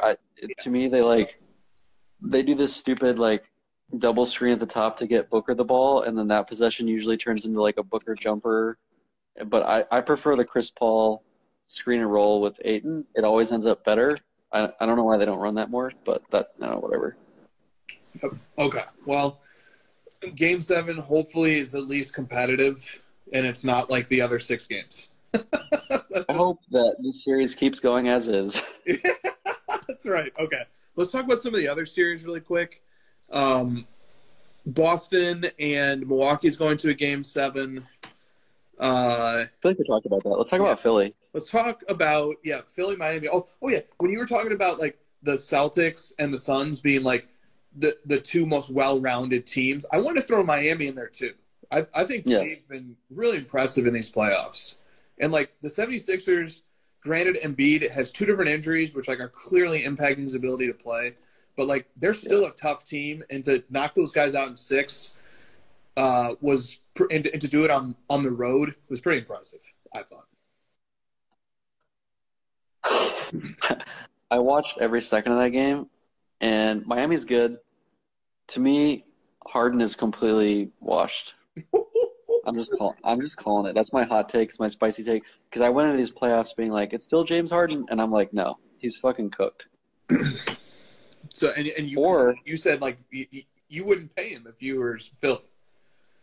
Dude, I don't know what percentage of it was that he's cooked because he's older and he lost a step, or it's like this dude wants to go home ASAP. It's both. You can just see it in his eyes. In his press conference, he was like, you know, the ball didn't come to me. He seemed like he was thrilled that this is the last press conference and he could just go to vacation. Is that harsh? I don't know. I didn't watch the press conference. I don't know. If I watched the game, I'd probably be thrilled to go home too. The guy's an asshole. She thinks Embiid is pretty tough on his teammates in press conferences. He threw Harden under the bus. He literally started the press conference with, "I'm not going to blame anyone," and then 2 seconds later, after a breath, he goes, "Well, we didn't get Houston Harden, so that's what we get." Yep. I bet you Harden was like, God damn it! I thought I, forced my way out of Brooklyn to get a better situation. This is worse. Doc Rivers doesn't call plays. Yeah. Tough one for Embiid. But you know what's interesting? There's a real chance that Giannis, Embiid, and Luka will all lose in the second round. There's a real chance that Embiid already lost. And Jokic fucking got knocked out in the first round. So your top four of your top 5 MVP candidates will be out potentially after 2 rounds. And then who will be left standing? The well-rounded teams. Boston, Miami, Phoenix, and Golden State. Yeah, but can I give you my take on that? I've given this take many times now. I'm going to keep it going. Yeah. We're entering parity. Yes, right. I think that the league is – there's no more Jordan LeBron. I think the league is and there's no more, like, peak Warriors. I think we're in parity time. Like, I don't know who's going to win the championship. Do you have any clue who's going to win the championship this year? Honestly, come on. Can you just sit here and be like, this team is clearly the best? Dude, there's holes in every team. There's strengths in every team. It's really tough. Yep, I agree. And next year, good luck predicting next year's championship. It's like that's just the way I feel about it. Yep.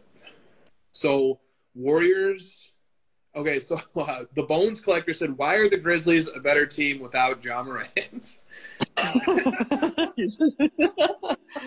You're blushing, bro.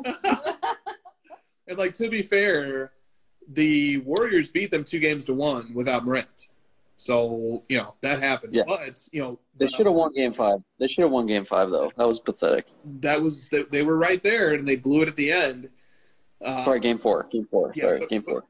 But credit to, the Warriors' experience and the Grizzlies. Curry flopping. And also, that was a game where had John Morant been there just to come in for only the fourth quarter, he might have been able to win that game for them, right? Yeah. But at least you recognize that. The totality, honestly, the Grizzlies kind of might be better without Morant. But in the fourth quarter, Morant was able to kind of win a couple games. Yep.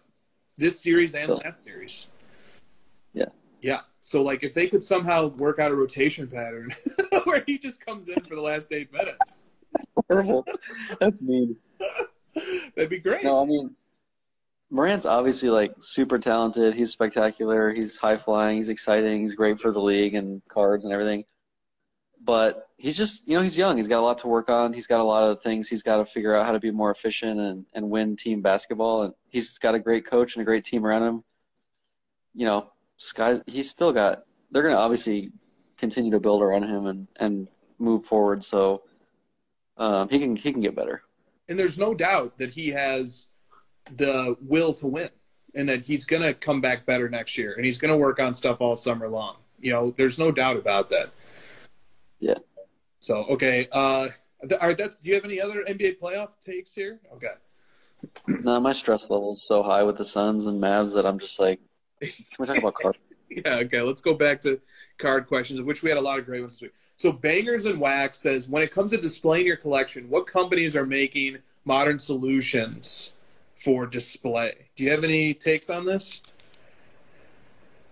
I mean, I don't display cards at all, so I'm more of a shoebox, dark room kind of guy. Yep, me too. My cards live a sad, lonely life in the dark. But via Clubhouse and going to shows a couple times a year, Christina and I become good friends with Tim of Slab Strong and Corey of Show Your Slabs. And so I'll just, off the strength of just knowing those guys and also knowing how hard they work. John from Slab Shelf. And John from Slab Shelf once sent us a really cool display that we use. Yeah, we have that up in the office. So, but just big shout out to Tim and Corey. We like talking hobby with those guys, talking sports with those guys. So, just off the strength of friendship. If you're looking for display items, those are two guys to check out. So loyalty is something that you admire? Yeah, I guess so. You don't just switch loyalties? That's weird. No.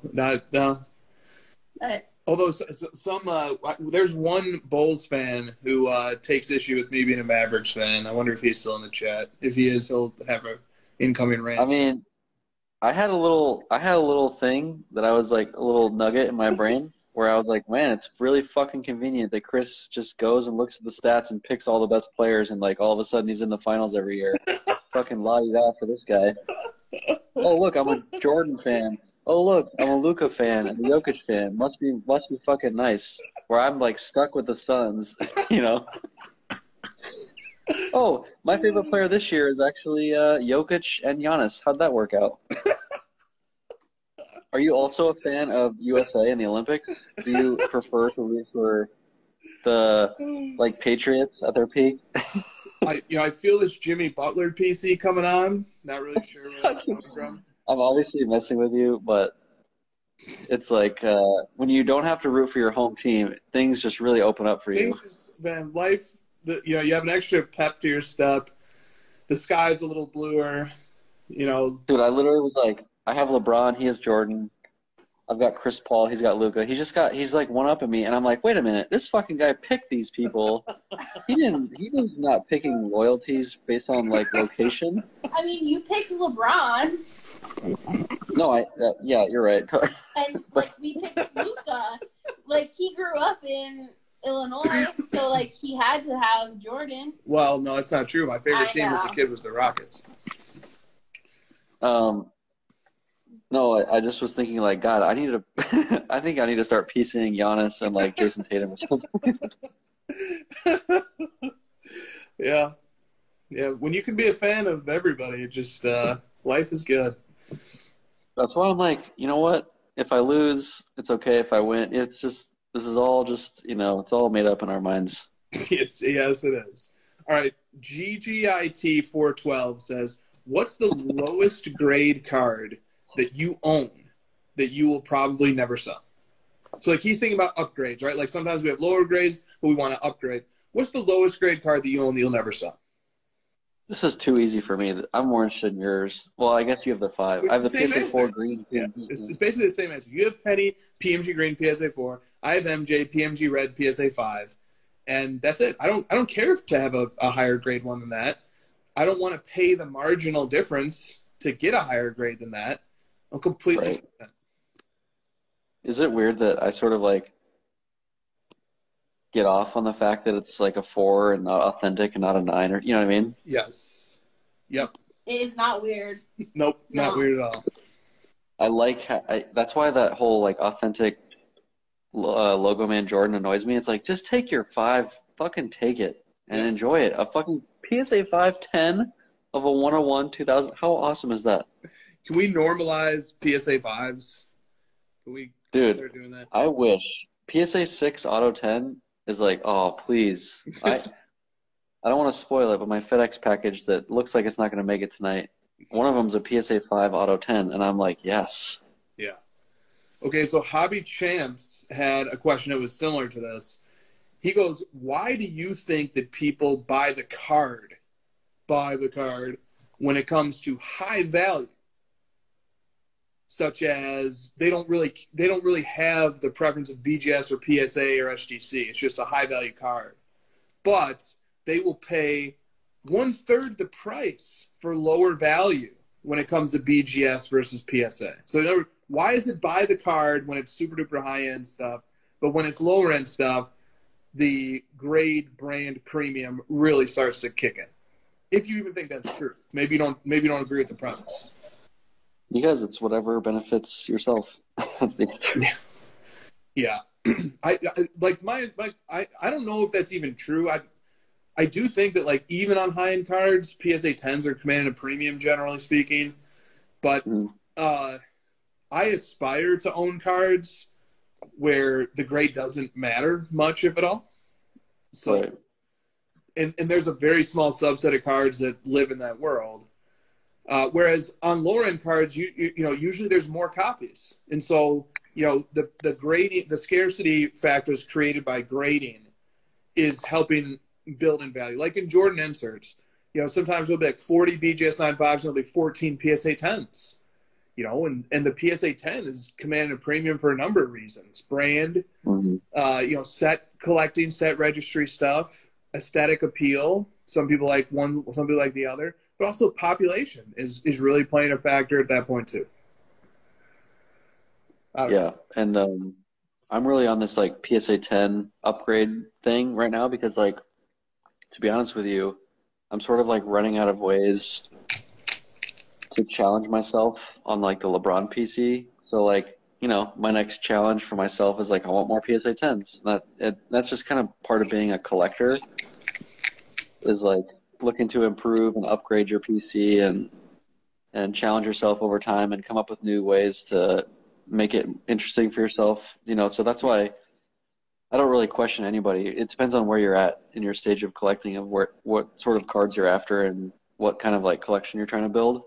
That's why I just always side with the collector over the like, investor flipper, because it's like you're trying to build something, you're trying to like work towards some goal, you're trying to grind, for lack of a better term, and improve your own enjoyment in the hobby. Yep, agreed. Okay, so Mike Pinkerton 50 says, do you think vintage is where hobby investments people are moving?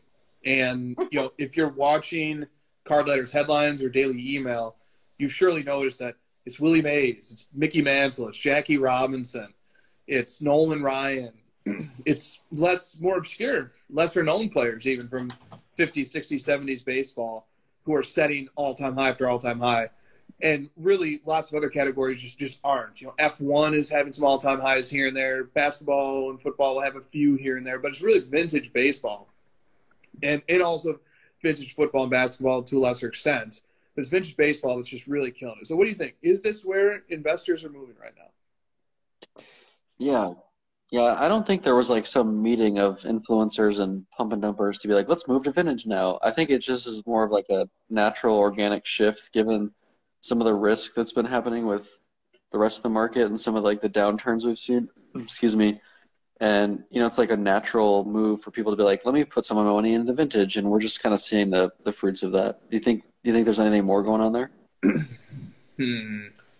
You didn't get a invite to that conference? Yeah, well, actually, you know what I mean? Like, at the Hobby Bilderberg meeting, we actually did discuss this. And we agreed it was going to be vintage baseball this year, so I'm not surprised. There you go.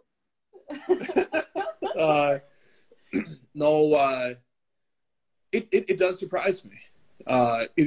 We're seeing prices move on cards in ways that just is totally unprecedented for that particular card. So let me see if I can find a quick example from the headlines that stood out to me.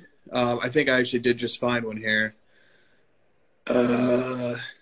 Nope, that's not the one I want. But like, here's an example of a card that just like, all right. So this was added by a card letter researcher who specialized in helping us get these cards. And this is the 1979 Topps Willie Stargell number 55 PSA 10. And this card is a Pop 2. And it's got 2 sales and its card letter sales history. It sold once for $4,700 in 2019, and then sold for $7,100 this month. So like, that's not crazy. That's not a crazy rate of appreciation over the long haul based on what sports cards in general have done. But like, if somebody was to say like, if somebody told me, you're gonna have a headline about a Willie Stargell card tomorrow, I would have been a little bit surprised by that, to be completely honest. Right. And let me see if there's some like there was some other ones here you go. I think this is the one I hope this is the one. Okay, so this is the 1979 Topps Bill Madlock PSA 10. All right. So it sold. Who the fuck is Bill Madlock? Well, that's what I'm saying. I have no idea. I don't want to be disrespectful to baseball fans who may or may not know who that is. I'm not familiar with him, but this card is a Pop 6. It sold for $912 a couple of days ago, about 5 days ago. It's got 3 sales in its history, $300 in 2015, $750 in 2021. I mean, this is the stuff that's going up right now. And it's not just like, obviously the mantle, 66 Topps mantle PSA 85 is setting a big high. It's up over 3x in the last year. It's up big over May of last year. I mean, that's how crazy vintage is compared to that peak. Joe Namath, Mickey Mantle, Ken Griffey Jr., Willie Stargell. These are the guys. Nat Clifton from the 57 Topps basketball set. That's the stuff that's setting records right now, and that surprises me a bit. Maybe it's just because I'm not naturally following those markets or the communities that surround them. So, but yeah, it is surprising. 2 things. One, put some respect on Chris Hodge for every fucking night for 2 years building those ladder headlines. Because that's just great content, man. Like, I think the ladder headlines should be the focus of like way more content. It's just so interesting. What I mean, it's not like a big like massive algorithm of how you pick it. You're picking all-time highs, some stuff that's interesting, you're following the market, but like there's nobody else in the world that spends 2 to 3 to 4 hours a night looking at this stuff and digesting what's happening and where the market's moving and being able to select those without much thought. Like, you're probably so in tune with the market that you're just like picking those, based on what you're seeing. Yeah. That's one. Don't blush. Goddamn, it's not that big. Oh my God. I don't know what to say, Josh. So awesome work there. 2, what I wouldn't give for a 5% increase in my card value every year, 5 to 10%. Just keep pounding that 5 to 10% increase. That vintage baseball, that Michael Jordan, that LeBron, that Kobe. Just like give me that 5 to 10%. And because we got into this period of time with the NFTs and the crypto stuff where it's like, oh, if I don't 100x in a year, like I'm a piece of shit. And it's like, dude, do you know how amazing your collection can be if you 5 to 10% the whole thing every year for 20, 30 years? Is that crazy? Like what happened to that mindset of like 5 to 10% increases, slow as she goes, steady, look ahead, just enjoy what you can as you go, and this like triple your money overnight stuff is just fucking annoying. Yeah, it is. Amen. Totally agree. And this vintage stuff is like, you could get that. You could get the 5. You just like, we're seeing it. Look at these graphs. It's 5 to 10% every year. Enjoy it. Just like, you don't have to panic and you don't have to watch these crazy volatile spikes and dips and middle finger shit. Like, I don't know. I hear you, buddy. I hear you. We don't want to get charts that look like this. Are we? I really want you to post that panda thing. Just put it up on the screen. Because I got so much shit to talk about that. Like I'm so angry about that. So we're not trying to have this, we'd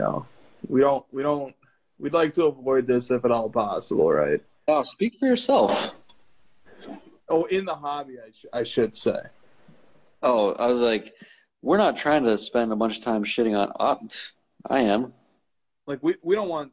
Is this good or bad?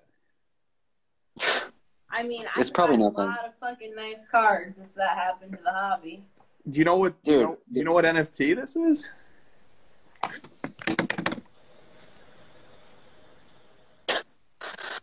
That's what over. You just gotta zoom out, bro. I did. I zoomed all the way out. I went to the all-time price graph on CoinGecko, and that's what it looks like.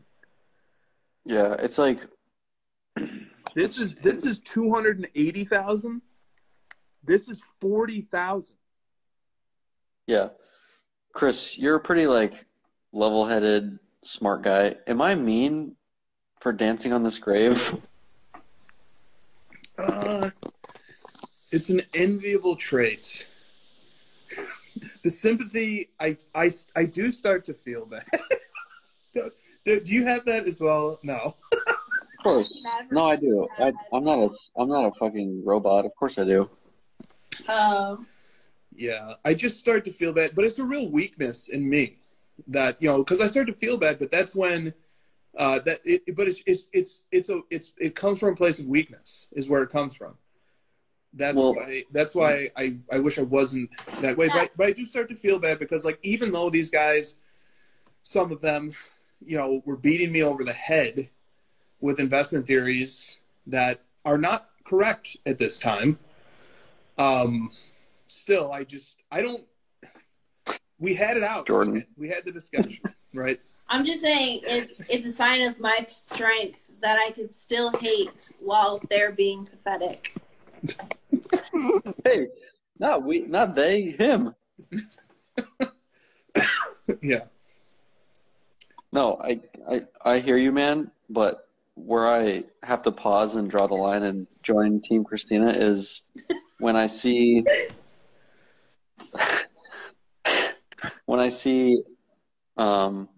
people that like own these projects, and I won't call any out by name, but you're preaching to me about like building this like organic project and you're gonna make this amazing thing for all your fans and your audience, and then I go onto your project and I search Panda and I get 23 of the same fucking thing. And it's not funny because I've been told, that I'm some idiot that doesn't do his research, and these one-on-ones, you don't understand non-fungible. You don't understand how one-of-ones work. You don't understand how the blockchain works. I do understand how it works. And when I search it and I see 23 of the same fucking thing, I get a little pissed. I get a little annoyed that you've been pumping this shit to people and you've been preaching this is the next wave of technology. You need to get your shit together and research it. And you're pushing the same fucking carbon copied bullshit onto people and you're making them lose money. Yeah, I'm going to get a little mad, I'm allowed to be a little pissed off at that point. Seems kind of fungible. I was pretty nice on my stories this week, Chris. I held back. I found the two birds, and then I found 10 more of them, and then someone sent me a picture of the pandas, and I was like, you know what? I could be so much meaner, and I am meaner tonight because it's late, and people aren't going to watch this, and I don't give a shit. But it's fucking pissing me off. Fair enough, man. I stand with you. It's not real, dude. It's fucking garbage. It's fake. It's trash. Like, this is just total trash. And you're going to come on here and say how you're going to help your audience and make all your audience rich. And no, dude, you're just trying to cash in for yourself. You're trying to print money, literally. Fucking, I've got to fill these 10,000 slots of these NFT pictures. So I ran out of doodle space, and I got to fucking copy-paste the panda 23 times and the bird 50 times. It's garbage, dude. What are you buying? The floor price on that is like $5,000. You're going to tell some kid who's trying to grind he's got to spend $5,000 on a picture of a panda that you made 23 of? That's completely disingenuous, and I don't like it. Fair enough, bud. I start to take offense, too, when there were people sort of telling us there's no difference between this and sports cards. You know, this is better than sports cards. This is the digital collectible. This is frictionless. And you know what? Over the last week or two, we saw the downside of frictionless, didn't we? The downside of frictionless is that the massive panic-driven sell-off is one click away at any time. Yeah. Do you want to pile on with me a little bit? Yeah, I do, but I mean, I like to pile on up front when it comes to this. Like, I like to go at these guys when they're riding high. Like, here, I'll give you an example. An analogy. I do too, but I finally did my research. Go ahead. Okay. I'll make this real quick. When it looked like the Bucks were going to come back today in Game 6, that was when I thrived on hating on Giannis. And I know I'm hating on him. But, like, Giannis is going for 40 and 20. The Bucks are about to close out in 6. They're doing it without Chris Middleton. That's when I like to hate on Giannis. You know, when it's like the contrarian take. I like to have the contrarian take sometimes. But now that the Celtics won and they're the favorites again, now I'm like, maybe Giannis, you know, maybe we can have this discussion. You know, maybe we can have this all-time pick. That's my personality. All right, that's just my personality. So like, it's the same thing with the NFTs. When the NFTs were riding high and everybody was a genius, that's when I wanted to have my contrarian take. But now that now that CryptoPunks have gone from 280,000 floor price to 40,000 floor price, I'm over it. The passions are no longer there for me. I'm ready to move on. No, because here's the thing. I'm the contrarian. I'm always the one that does the opposite of everyone else, so that's me. Okay. And you are the one that says, I'm getting to it. And you're the one that says, I only argue stuff when I know I'm going to win the argument, right? Yes. So when the research comes to you and the price does dip, now's your chance to get in there. It's easy win now. It is. I don't know. The passion is gone. Nothing's firing me up anymore. I get it, but I was really fired up about that panda thing. You should be. I wish I was as well. I'm here for all of this. I want this to happen right now. I'm just really mad about that because it's mostly like we started talking about this at the beginning, like the accountability thing. There's going to be no accountability. There's not going to be any sort of. The guy compared himself to Disney, for fuck's sake. He was sitting here talking about like my IP. You can own the IP. That's the whole point. You could be the next Disney, motherfucker. Do you think Disney made 23 copies of their Pixar movies? No. Pixar generates stories and character development. You're doodling and copy pasting stuff. There's a big difference in IP. This stuff like Marvel and Star Wars, these are actual IPs because people have worked hard and developed these characters and storylines over decades.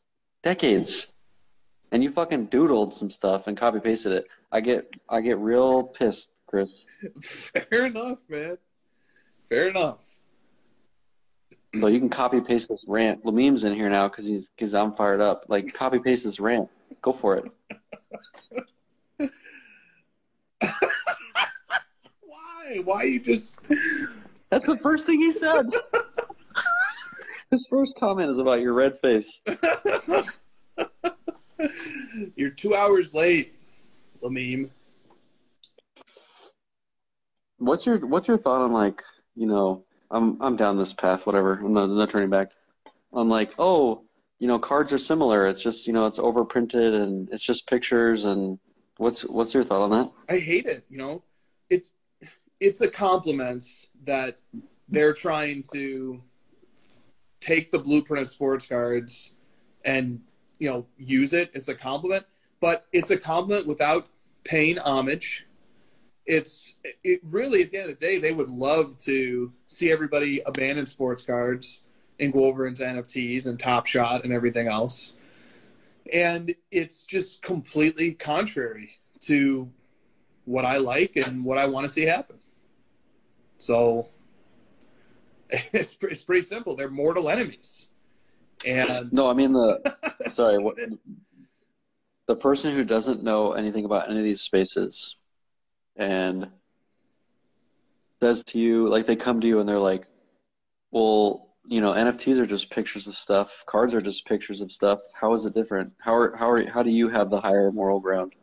Oh, well, I don't know. I mean, if we want to get extra philosophical about it, you know, sports cards have the arbitrary but very important advantage of having a long, durable history. Yes, thank you. And that's the variable that's simply, no matter how much hand-waving happens, no matter how much big-brain investment theses emerge, NFTs will never be able to fake that.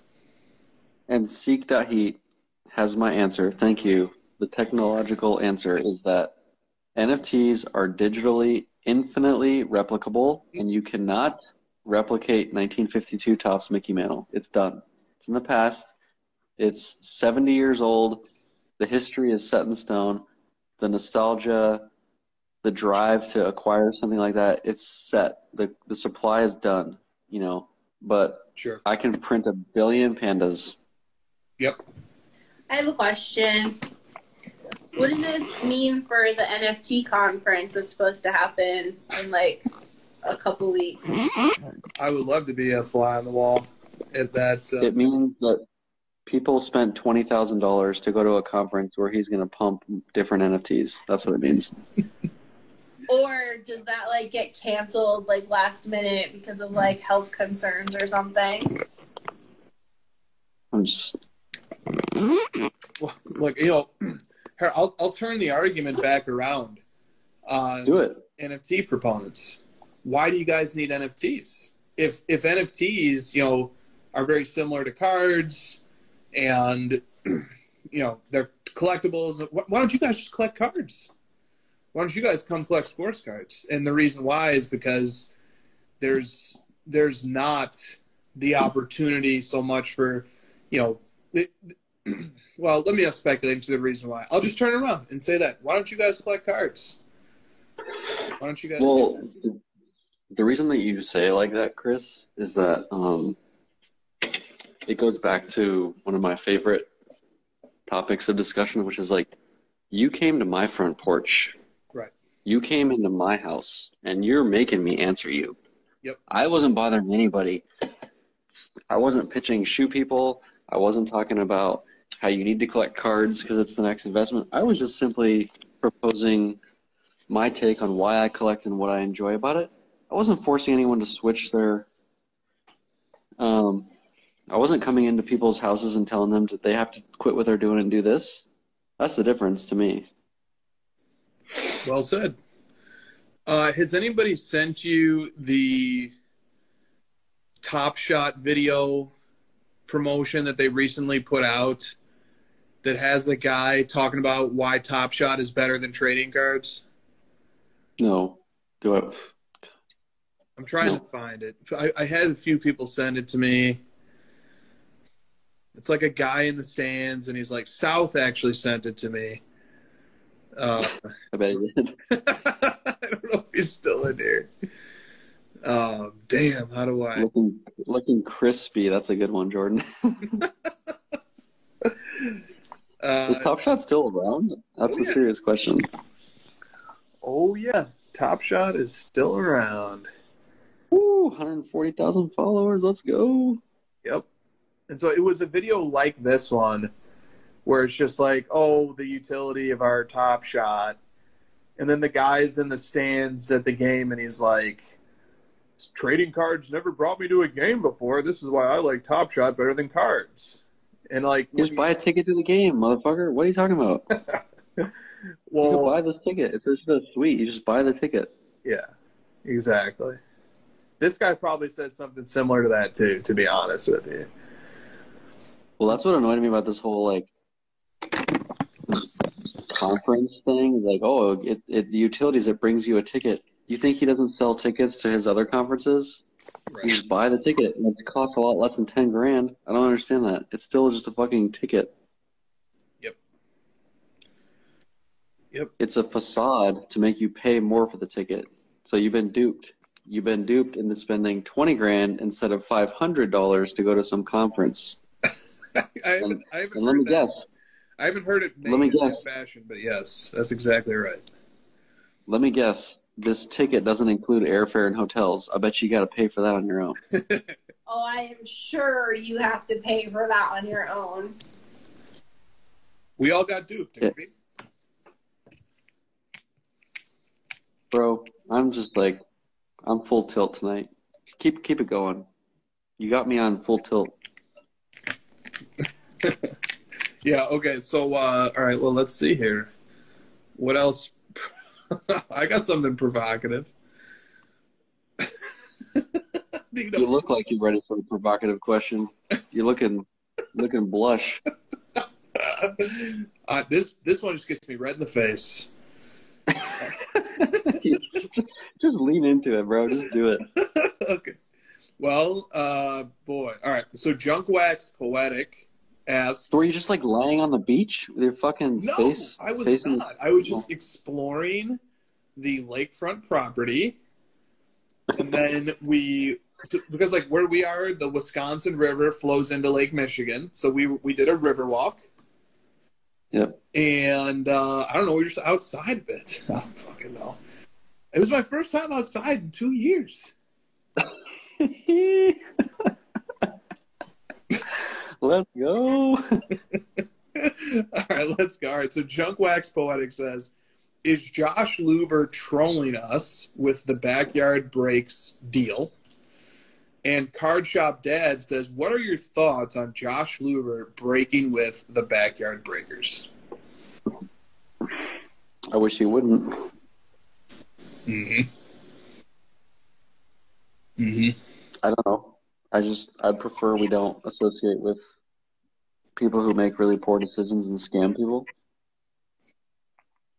Yeah, I don't know if you guys can tell or not, but this one gets me fired up. This particular topic gets... I don't know, your red is sort of like getting lighter as the night goes on. Like you're sort of like adjusting. I was kind of noticing that as well. All right. So here's the issue. First of all, a lot of people are concerned out of respect for the amount of power and influence that Josh Luber has. And they're concerned that, however and whatever the evidence suggests about Backyard Breaks' track record of ethics and integrity in the hobby, and there are some pretty important bullet points under that topic, including, the Trevor Lawrence Kaboom thing and other things. Luber has embraced a pretty new business. And there are breakers and hobby shops and platforms and stuff that, have a pretty strong foothold in this hobby. And are probably wondering why not them? Why didn't they get the opportunity to sort of co-headline a break with Luber? And in fairness to Luber, maybe that's not his duty. Maybe he's doing this in a personal capacity, not wearing his Fanatics hat. I don't know. I haven't followed this thing at all. I didn't watch the break. I'm not interested. This isn't my lane of content. This would never even come on my radar if other people weren't talking about it. But I think there's a real sense of angst and anxiety and concern from hobby shop owners, from breakers, from people who have built their business, their career, and their livelihood in this hobby. There's a real angst and concern that Luber is partnering with a newer breaker who's already very popular and successful. And all these other guys are like, wait a minute, like, what about us? And I think they have a point. Yeah. I mean, look, like, Josh is a friend of ours, so it's tough for me to just jump out and without hearing from him directly, like, what's going on. But I will, dovetail this into another rant, which you've started, which is that we have pretty strong evidence and data to support the fact that you'll actually be better off partnering with more seasoned organic content creators and breakers and people that are in this hobby for the right reasons for the long term. You'll actually get better results and, views and numbers and data if you partner with that type of person than you would with the short term, like, oh, the guy that has the more subscribers or whatever, the more followers. We've just seen this time and time again. We've seen posts where people will include the breadths of the world versus the SCIs, and they'll actually get better engagement. How is that possible when they have so fewer followers? How is that possible? Well, it's possible because this hobby is actually pretty tight-knit, pretty strong community, and we can sniff out the BS, and we know what's the better content. And so is it worth it? Is it worth it to risk what you're building to partner with someone who potentially has more subscribers and viewers than someone that is going to be better for your brand long term? I'd say no. And we've got a lot of clear evidence for that. So I just think about that. Great points. All right. Okay, this question is mainly for Christina's PC. Badger Pride 36 says, but she could let Chris and Josh respond if she chooses. When you complete the Maxi Copa Rainbow, what is your plan for it? Will you submit the full run to PSA to have sequential serial numbers on the slabs? What if one grade's low? Would you keep it or try to upgrade someday and break the run of serial numbers? This is a great question, and I've actually thought about it. I have some duplicates, and I'm very concerned about how I'm going to submit these because I've literally thought it would be really cool to have them numbered, like, sequentially from base to the one of ones. Yeah, I know. Get them out of here. I'm not sure. I guess I have to figure out if I do grade it, what grading company will I use? Contact me. ISA. Good job, Christina, keeping that short and sweet. Chris just can't stand that for 10 seconds Christina gets the spotlight. Welcome to my I gave life. her 3 to 4, and then Welcome I got bored. To my life. I got bored quickly. Chris and I are definitely enjoy being in the spotlight. Say what you want. We're honest about it. We love this show. We do love this show. Oh, this is a funny question that came up. We get this, once in a while here. Once every 3 months, a question of this comes in. Ben X Crunner 1. Have you ever felt underwhelmed when you got a Grail card? Yeah. Yes. Yeah. Yeah. You mean rainbows didn't shoot out of your eyeballs when your Grail showed up? Isn't that how you're supposed to feel? Aren't you supposed to just float into the sky for a week? I can name one of Josh's. I can name it too. Penny Hardaway, Playmakers Theater. God, you guys are just living in my head. Well, we've answered this question a few times on this show. So. Truth. Yeah, I can't think of yours though. I don't know. I feel like my answers actually change to questions that the answer shouldn't change. So I don't even know what my answer to this is today. Ask me again in 3 months and it might be different. I think when the Playmakers Theater was like first visible in my eyeball sight, I literally was like, honestly, mine at the time, it was our PSA 7 86 Flier, and I know that people are so obsessed with it. He can't. He's like leaning in already, and he's typing on the chat as well. Shut up. oh, got him. But like, I just don't like that card. Which card? I said it. The 86 Flier Jordan. I just don't like. Oh yeah. Christina doesn't like the hobby's most popular card. Yeah, not a fan. Are you angry? Are you angry at Lamine? You look angry. Yeah, I'll see him in the Luca chat a little later. You let that dude in the Luca chat, didn't he? Trey? He snuck his way in. Oh, they'll let anybody in here. We will. I hate when people say that, by the way. Yeah, it's like it's a classic dad joke. They'll let any. Yeah, have you seen that? The New Balance guy, the dad that guy's videos. Hilarious. Yes. Yeah, they'll let anybody in here. Oh. They're all chilling. They're so busy. Yeah. Yeah. Those videos are fantastic. Hey, somebody asked Lamine how his 12th vacation this year is going. Right? What the fuck? That guy is, what do they call that? Jet set or something? Jet setter. The guy's just living the life. He plays the part of the humble hobby meme maker. Meanwhile, he's Scrooge McDuck. He's fucking like swimming in cash. He built up a hobby following and really like is now using that to be a travel influencer. Like, he's getting. Meanwhile. Yeah, he's getting all of this shit comped, like, and he's like using his Instagram like follow count to like get hotels to comp him and shit. Meanwhile, cover your ears, Chris. This one's for Christina. Meanwhile, Chris goes on vacation one fucking time, and he comes out looking like fucking a tomato. And we're working the entire time.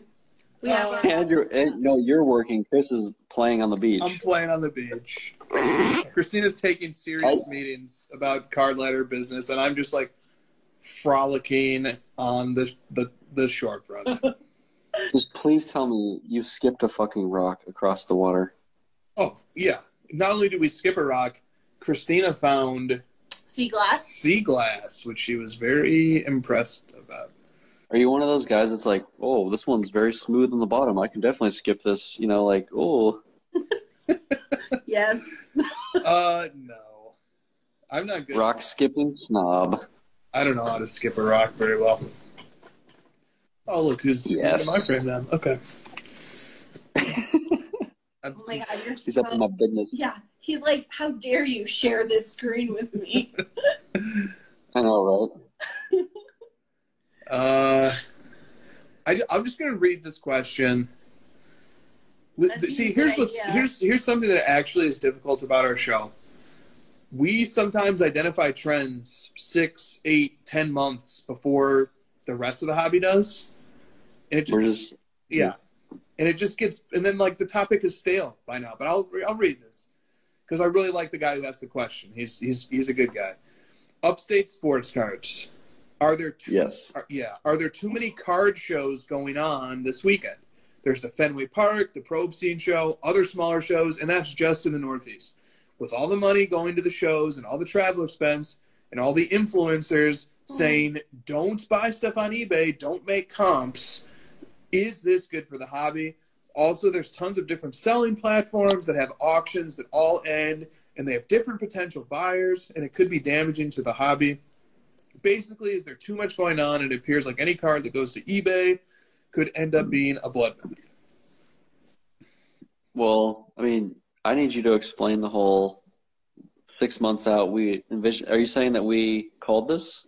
We were talking about the difficulties of many different marketplaces and the reemergence of shows siphoning money away that otherwise would have been spent on eBay, and so it's not showing up in the data because it's happening in in-person transactions. We were talking about this stuff a year ago.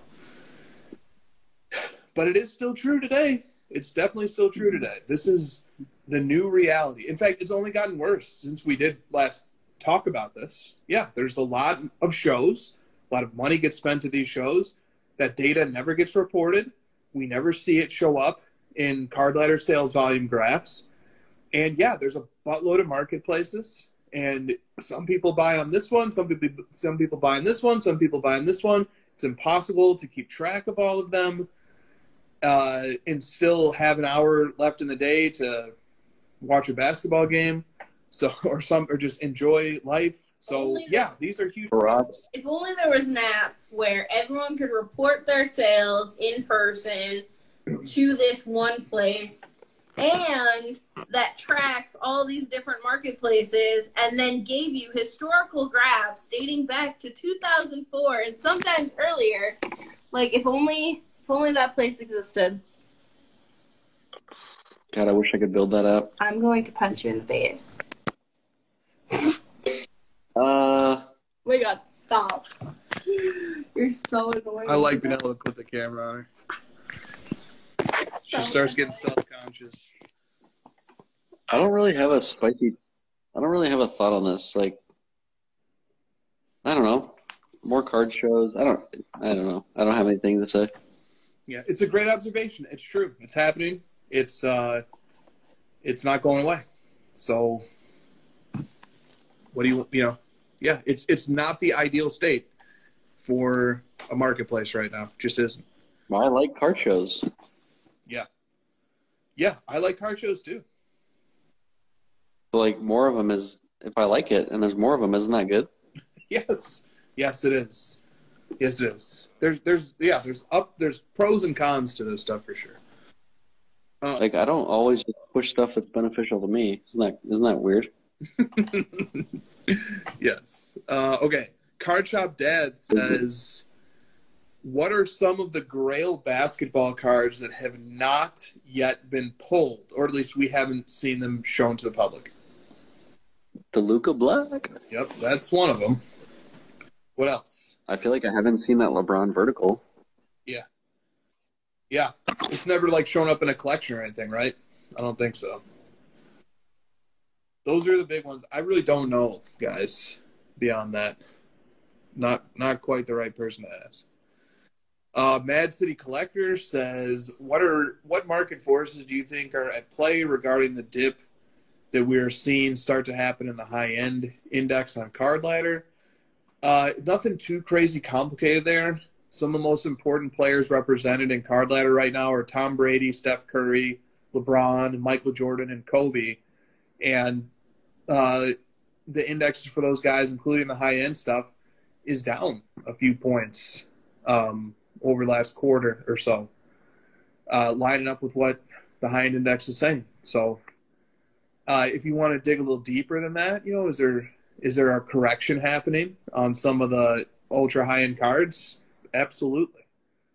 Absolutely there is.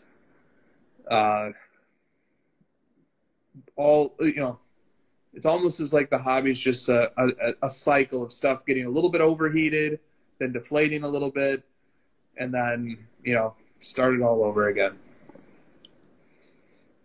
Yeah, Nerdy Card Guy, I heard that too. He said, I thought somebody pulled the Luka Black but isn't disclosing it. Yeah, I heard that as well. That sounds like a fib. Like a legend. Urban legend. An urban legend.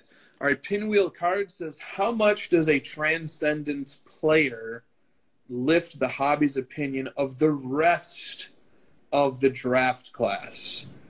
And I would say not much, but I don't know. What do you say, Josh? I say a lot. A lot? Okay. Go ahead. Go on. Because, I mean, people really look at that 2018 class, and it's like Luka and who else? I mean, Bridges. Mikal Bridges, Trae Young, Jaren Jackson Jr. Yeah, these guys are all just like middle of the pack guys. Yeah, we could give Trae a little more love than that, but Triple J did some nice defensive work. He did lead the lead in blocks this year. I'm only saying that, like, from the perspective of the hobby, when you're talking about buying wax and like opening packs, it only takes one superstar for people to flock to that draft class. Agreed. Yeah, I agree with that. That's all I was saying. I wasn't trying to. I'm not trying to be. I totally agree with that. All right. Man, we're getting towards the end here. Still have a lot of questions to go through, but we're not going to be able to make it through. That's a challenge. As usual.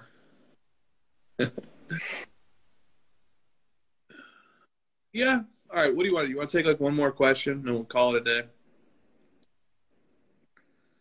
I mean, you guys decide. Yeah. I'm still working. Oh my God. Oh my God. Oh my God. I'm going to smack you so hard on your sunburnt head. It's going to be hilarious. It's going to hurt so bad if you get smacked in the forehead. See, look at this. Documented. All right. Brendan Ryan 74 says, do you think there is room for another sports card related content creator, or is it oversaturated as it currently is?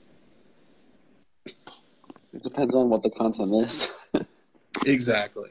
That's my opinion as well. We can never have too much of the good stuff.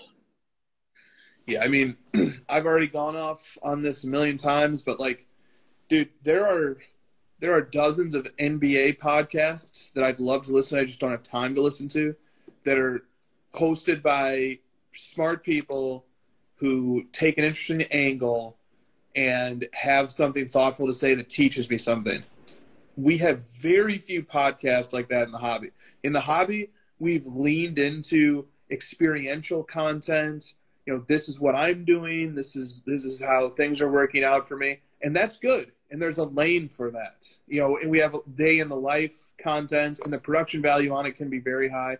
But what we don't have is what the NBA and the NFL and fantasy, like, dude, the quality of content surrounding fantasy football is highly analytical. It's smart. It's saying things that I couldn't think of myself.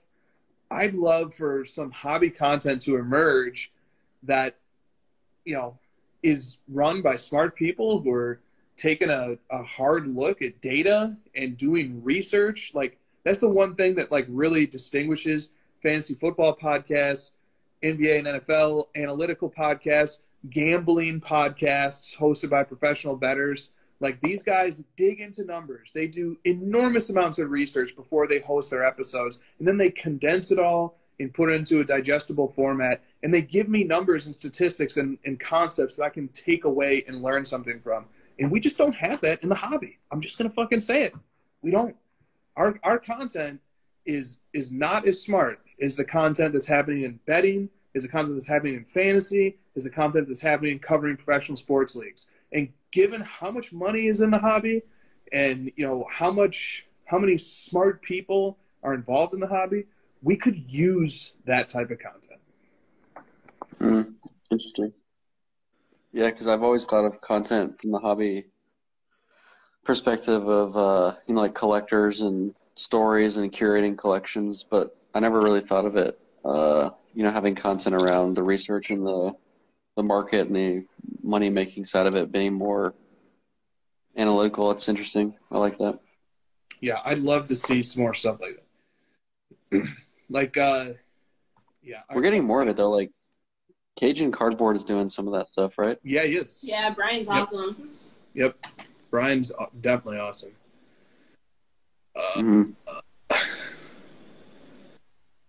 I got a little second wind here. Okay. Good, because I have Yeah, I know. You've been going real slow. Oh my God. You're really lightening up as this show goes on. Flippity Flip Card says, have you ever used pack odds and wax prices to calculate how much it would cost to pull a particular card in order to justify overpaying for it? Duh. No, but who has? No, but that's kind of cool. Yeah. I haven't. But that's kind of interesting. I like that. Yeah, I think myself and many others have calculated that number for fun, Mm-hmm. but it does not. there doesn't seem to be any rational relationship between what it would cost to pull the card versus what the single sells for in the secondary market. That sounds like something that a guy who's selling the card who wants to maximize his dollar amount on the sale is going to say to you, "Oh, did you know if you did the pack odds and this card would actually cost you $100,000, but I'm selling it to you for $75,000." Yeah. I like this pinned comment you have. Yeah, oh, yeah, right, yeah. I put that there to remember to maybe get one last dump in. If it was my way and I didn't feel guilty like you said, you seem to reach the guilty, the feeling the guilt of shitting on NFTs too much too soon. You hit it maybe a little bit before I do. If it wasn't for that, Dude, we live dude. All right, let me just do a recap here of some of the things that. Dude. Let me just do, dude. Sweet. Let me do a recap here of a few things that have been said. Chris and I use the word "dude" to really emphasize, this is getting fucking serious. That's when it's ramping up. That's when things are ramping up. All right. I like it. Over the last year or two, I think I may have said things to this effect. Bitcoin is the biggest scam in the history of the world. I think I may have said that once or twice.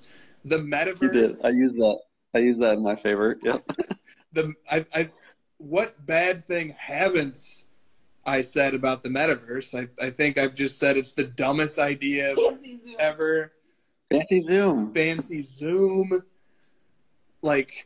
Just so that my resume is so that don't doubt me, okay? I've brought out all the big boys on crypto and NFTs and this whole thing, all right? Been there, done that. So let's just not doubt my credentials at this time, okay? I'm not, dude. You're the face. You're the face of it. I'm just pile on. It's so much easier now. Join the pool, get in the pool. The water's warm. I'm energized. There's nothing for me to respond to. It's over. It's. Can we just look at this? We won. We should be having a victory parade right now. This is $280,000. This is $40,000. I'm about to fucking build an Arc de Triomphe.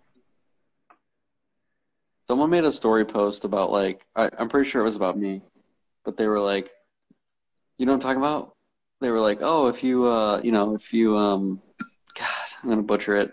If you are shitting on something that's already down, and you're being pessimistic about something, and you're piling on, you're the bad person, something like that, right? Yep. That's definitely about me. I don't care. I won. I'm right. Yeah. That's just a very well wrapped, a very delicately packaged. Imagine a Christmas tree, and they have the presents underneath it, and this one has the biggest bow on it, and it's very well wrapped. But inside that package is just a piece of paper, like a little fortune cookie, and it just says, "Please stop being mean." That's really just, please stop. That's all that says. And the thing about it is, there's something I don't get fired up about this stuff anymore. It's over. It's over. If NFTs reverse course, I'll be more fired up than ever to talk about it again. I'm just not fired up about it.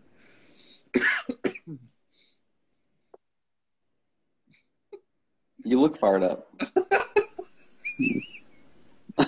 Yeah. I'm cooked. I'm just cooked. That's what it is. I'm burnt. You're James Harden. Yeah. You're the James Harden of content creators. But here's something that'll still get me fired up. Why is Bitcoin worth $30,000? Why is one Bitcoin worth $30,000? Why not 30 cents? What's the difference? Somebody... Supply and demand. Yes. Yes, it's been bid up to $30,000. And look, like going on Bitcoin rants, is very difficult because even the truest hardcore purist collectors who are going to be with us on a lot of stuff are going to be like, hold on, all right, just pump the fucking brakes on the Bitcoin stuff, okay? Everybody's seemingly got a piece of the Bitcoin action, but I'm standing true on that Bitcoin thing as well. Well, just like you and, the stats, and you only argue when you're right, I haven't touched Bitcoin tonight. I've only gone after the easy stuff, the low-hanging fruit of the stupid NFTs, of the really bad ones. Yes. All right, well, here's something that I know that I'm right about. Over last year, so this is 1 year, Bitcoin is down 41%. Okay? Bitcoin is down 41% over last year. You know that awful fiat currency that the Federal Reserve is manipulating and is just the root of all evil? Its inflation rate over last year, according to the Consumer Price Index, is about 4%. About 4%, okay? So you tell me which one is a better hedge against inflation. The one that goes down 4% or the one that goes down 41%? Because the investment thesis that Bitcoin is a hedge against inflation is dead.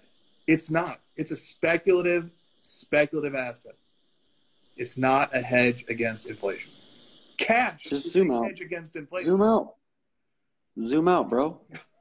All right, let's zoom out. It's up 75 million%. Oh, whoops, I zoomed in. That's 6 months. Oh, that's year to date. That's 1 year. It's 5. up 1 billion%. Look, everybody's rich. The last time Bitcoin was this low was December of 2020. That's when Bitcoin was this low. We buy. You're just mad that you're poor. We buy in the dip. Buy the dip. All In Podcast. I want to give a shout out to All In Podcast. I know you don't listen to it, but I love that show. I posted a clip about it. You saw that? You laughed. I got a chuckle out of you. Yes. Oh, that was from All In? Oh yeah, it was. He was really angry by the end. That was the very last line of the show. He was really fired up. He's like, I don't know, maybe get back to fucking work. How about that? How about you got to create something? You can't just make money, flipping NFTs. But it was a great podcast because they were just discussing. They were discussing how people are gonna have to start tightening their belts. The economy is gonna get a little bit tougher now, and you're not gonna just be able to 10x your money on everything. And All In Podcasts, shout out, great show. I feel like they're the crossover of the stock market. Interesting. Yeah, that's what I was about to say. Are these guys? These are probably stock market guys because it's the stock market guys who are wringing their hands and gouging out their eyes over labor participation rates right now because they want stocks to go up. And they believe that stocks are going to go up on news that people are returning to the labor force.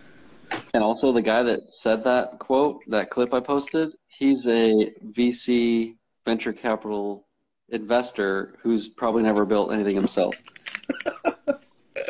Just saying. You mean doing podcasts? That's the real work. Well, that's what I was gonna say. Can we look how hard we're working. Send that clip to some content creators in the hobby who don't ignore the camera. Oh, I didn't realize it was on me. I'm working. I know you're talking, but go on.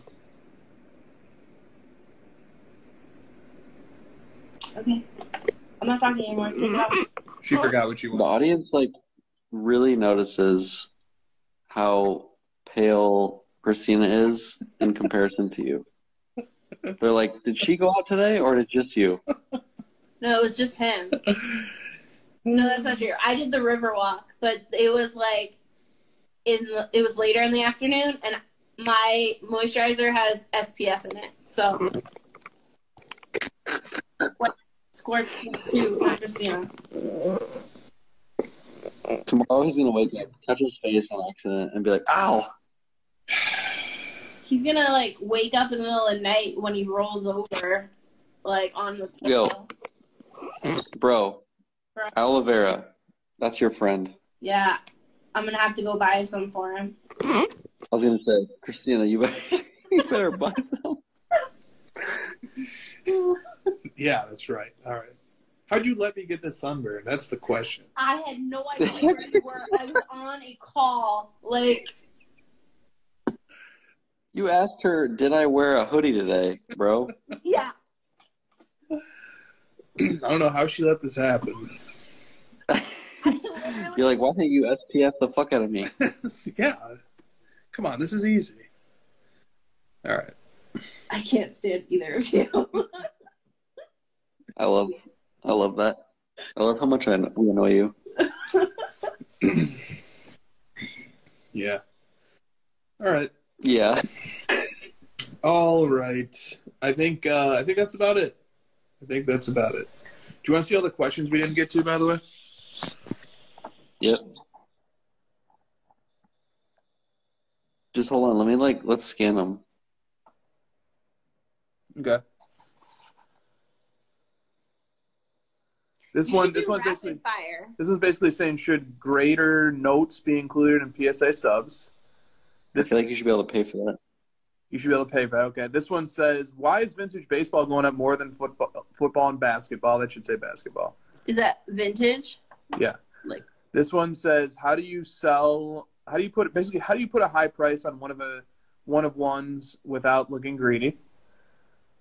Greedy? That's my fucking card. This one says, why are card letter headlines referencing cards from a few weeks ago? The quick answer to that is just because we've never only done all-time highs from the previous night. We like to mix it up.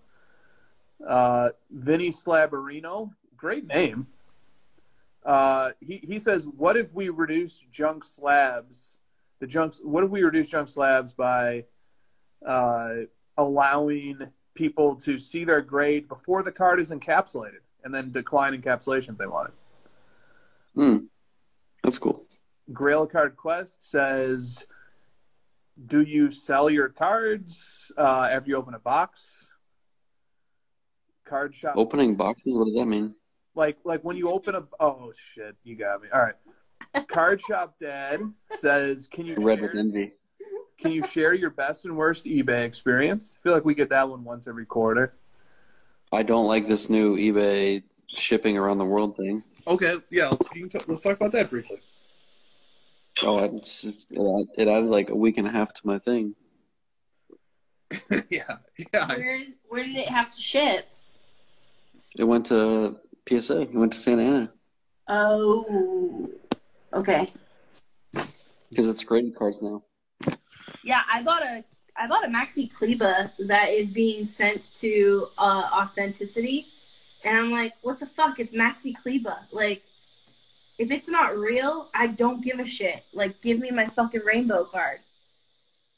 Yeah, it's like, I wish you could just decline it. Like, I hope it's fake. Just send it to me. Yeah. Like, why isn't it an option that I can decline you telling me if it's real? Nice little subtle peek over to the... Oh, my hand just jerked over there for a second. Yeah. All right, Brax basketball cards says he's been noticing a lot of sales on wax on blowout. Is this a sign of decreasing prices? Blades of Steel says, are people on Instagram that are always showing off expensive cards that deep pocketed, or are they leveraged?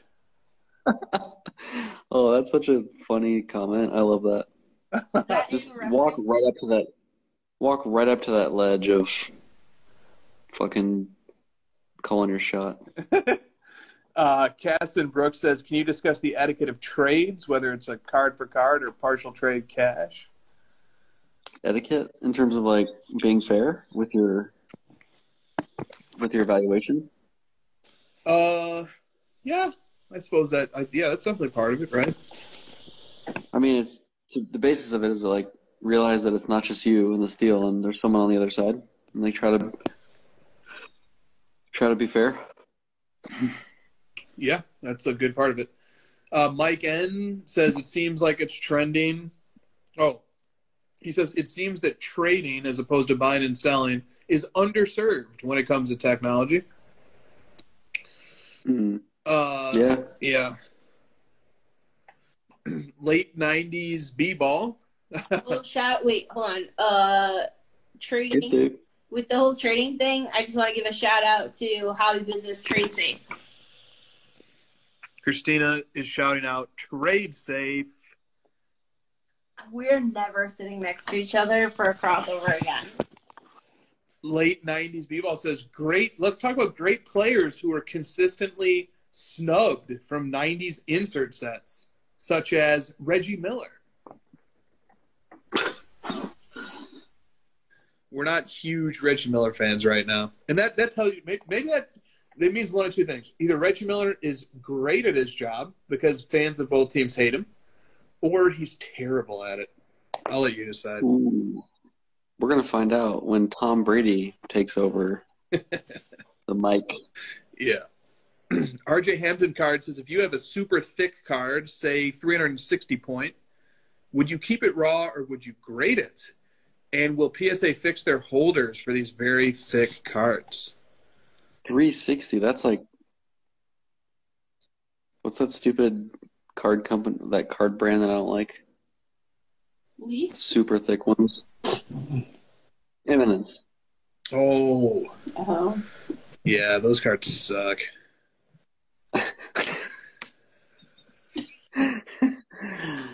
Oh my god, shots fired. I aspire to grade all my cards, so does PSA not grade those? I don't know. I think that they're saying that the slab that they put it in doesn't fit well. Yeah, I mean, those cards are just like shoe boxes. They're so thick. Yeah. All right. Card Shop Dad says, any chance of Cardboard Chronicles episodes scheduled to come out soon? I've been in talks with a couple people to make a fake comeback and just like post random 1 or 2 videos and not be a real comeback. So there you go. There you go. All right. Awkward High Five says Dwayne Johnson, 1995 rookie. I'm sorry, Dwayne Johnson, 1994 rookie, BGS 95. Or Roman Reigns, 2011 FCW rookie, BGS 95. And then he also included Pop 1.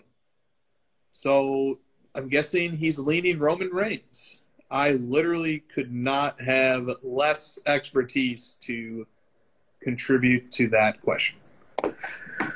Is the Dwayne Johnson like the Miami football cutout card? Was that card 94? Bumblebee? The Bumblebee? Yeah, yep, that's what it's referring to. I think that card is very silly. All right, there you go. And the final question. Roman Reigns.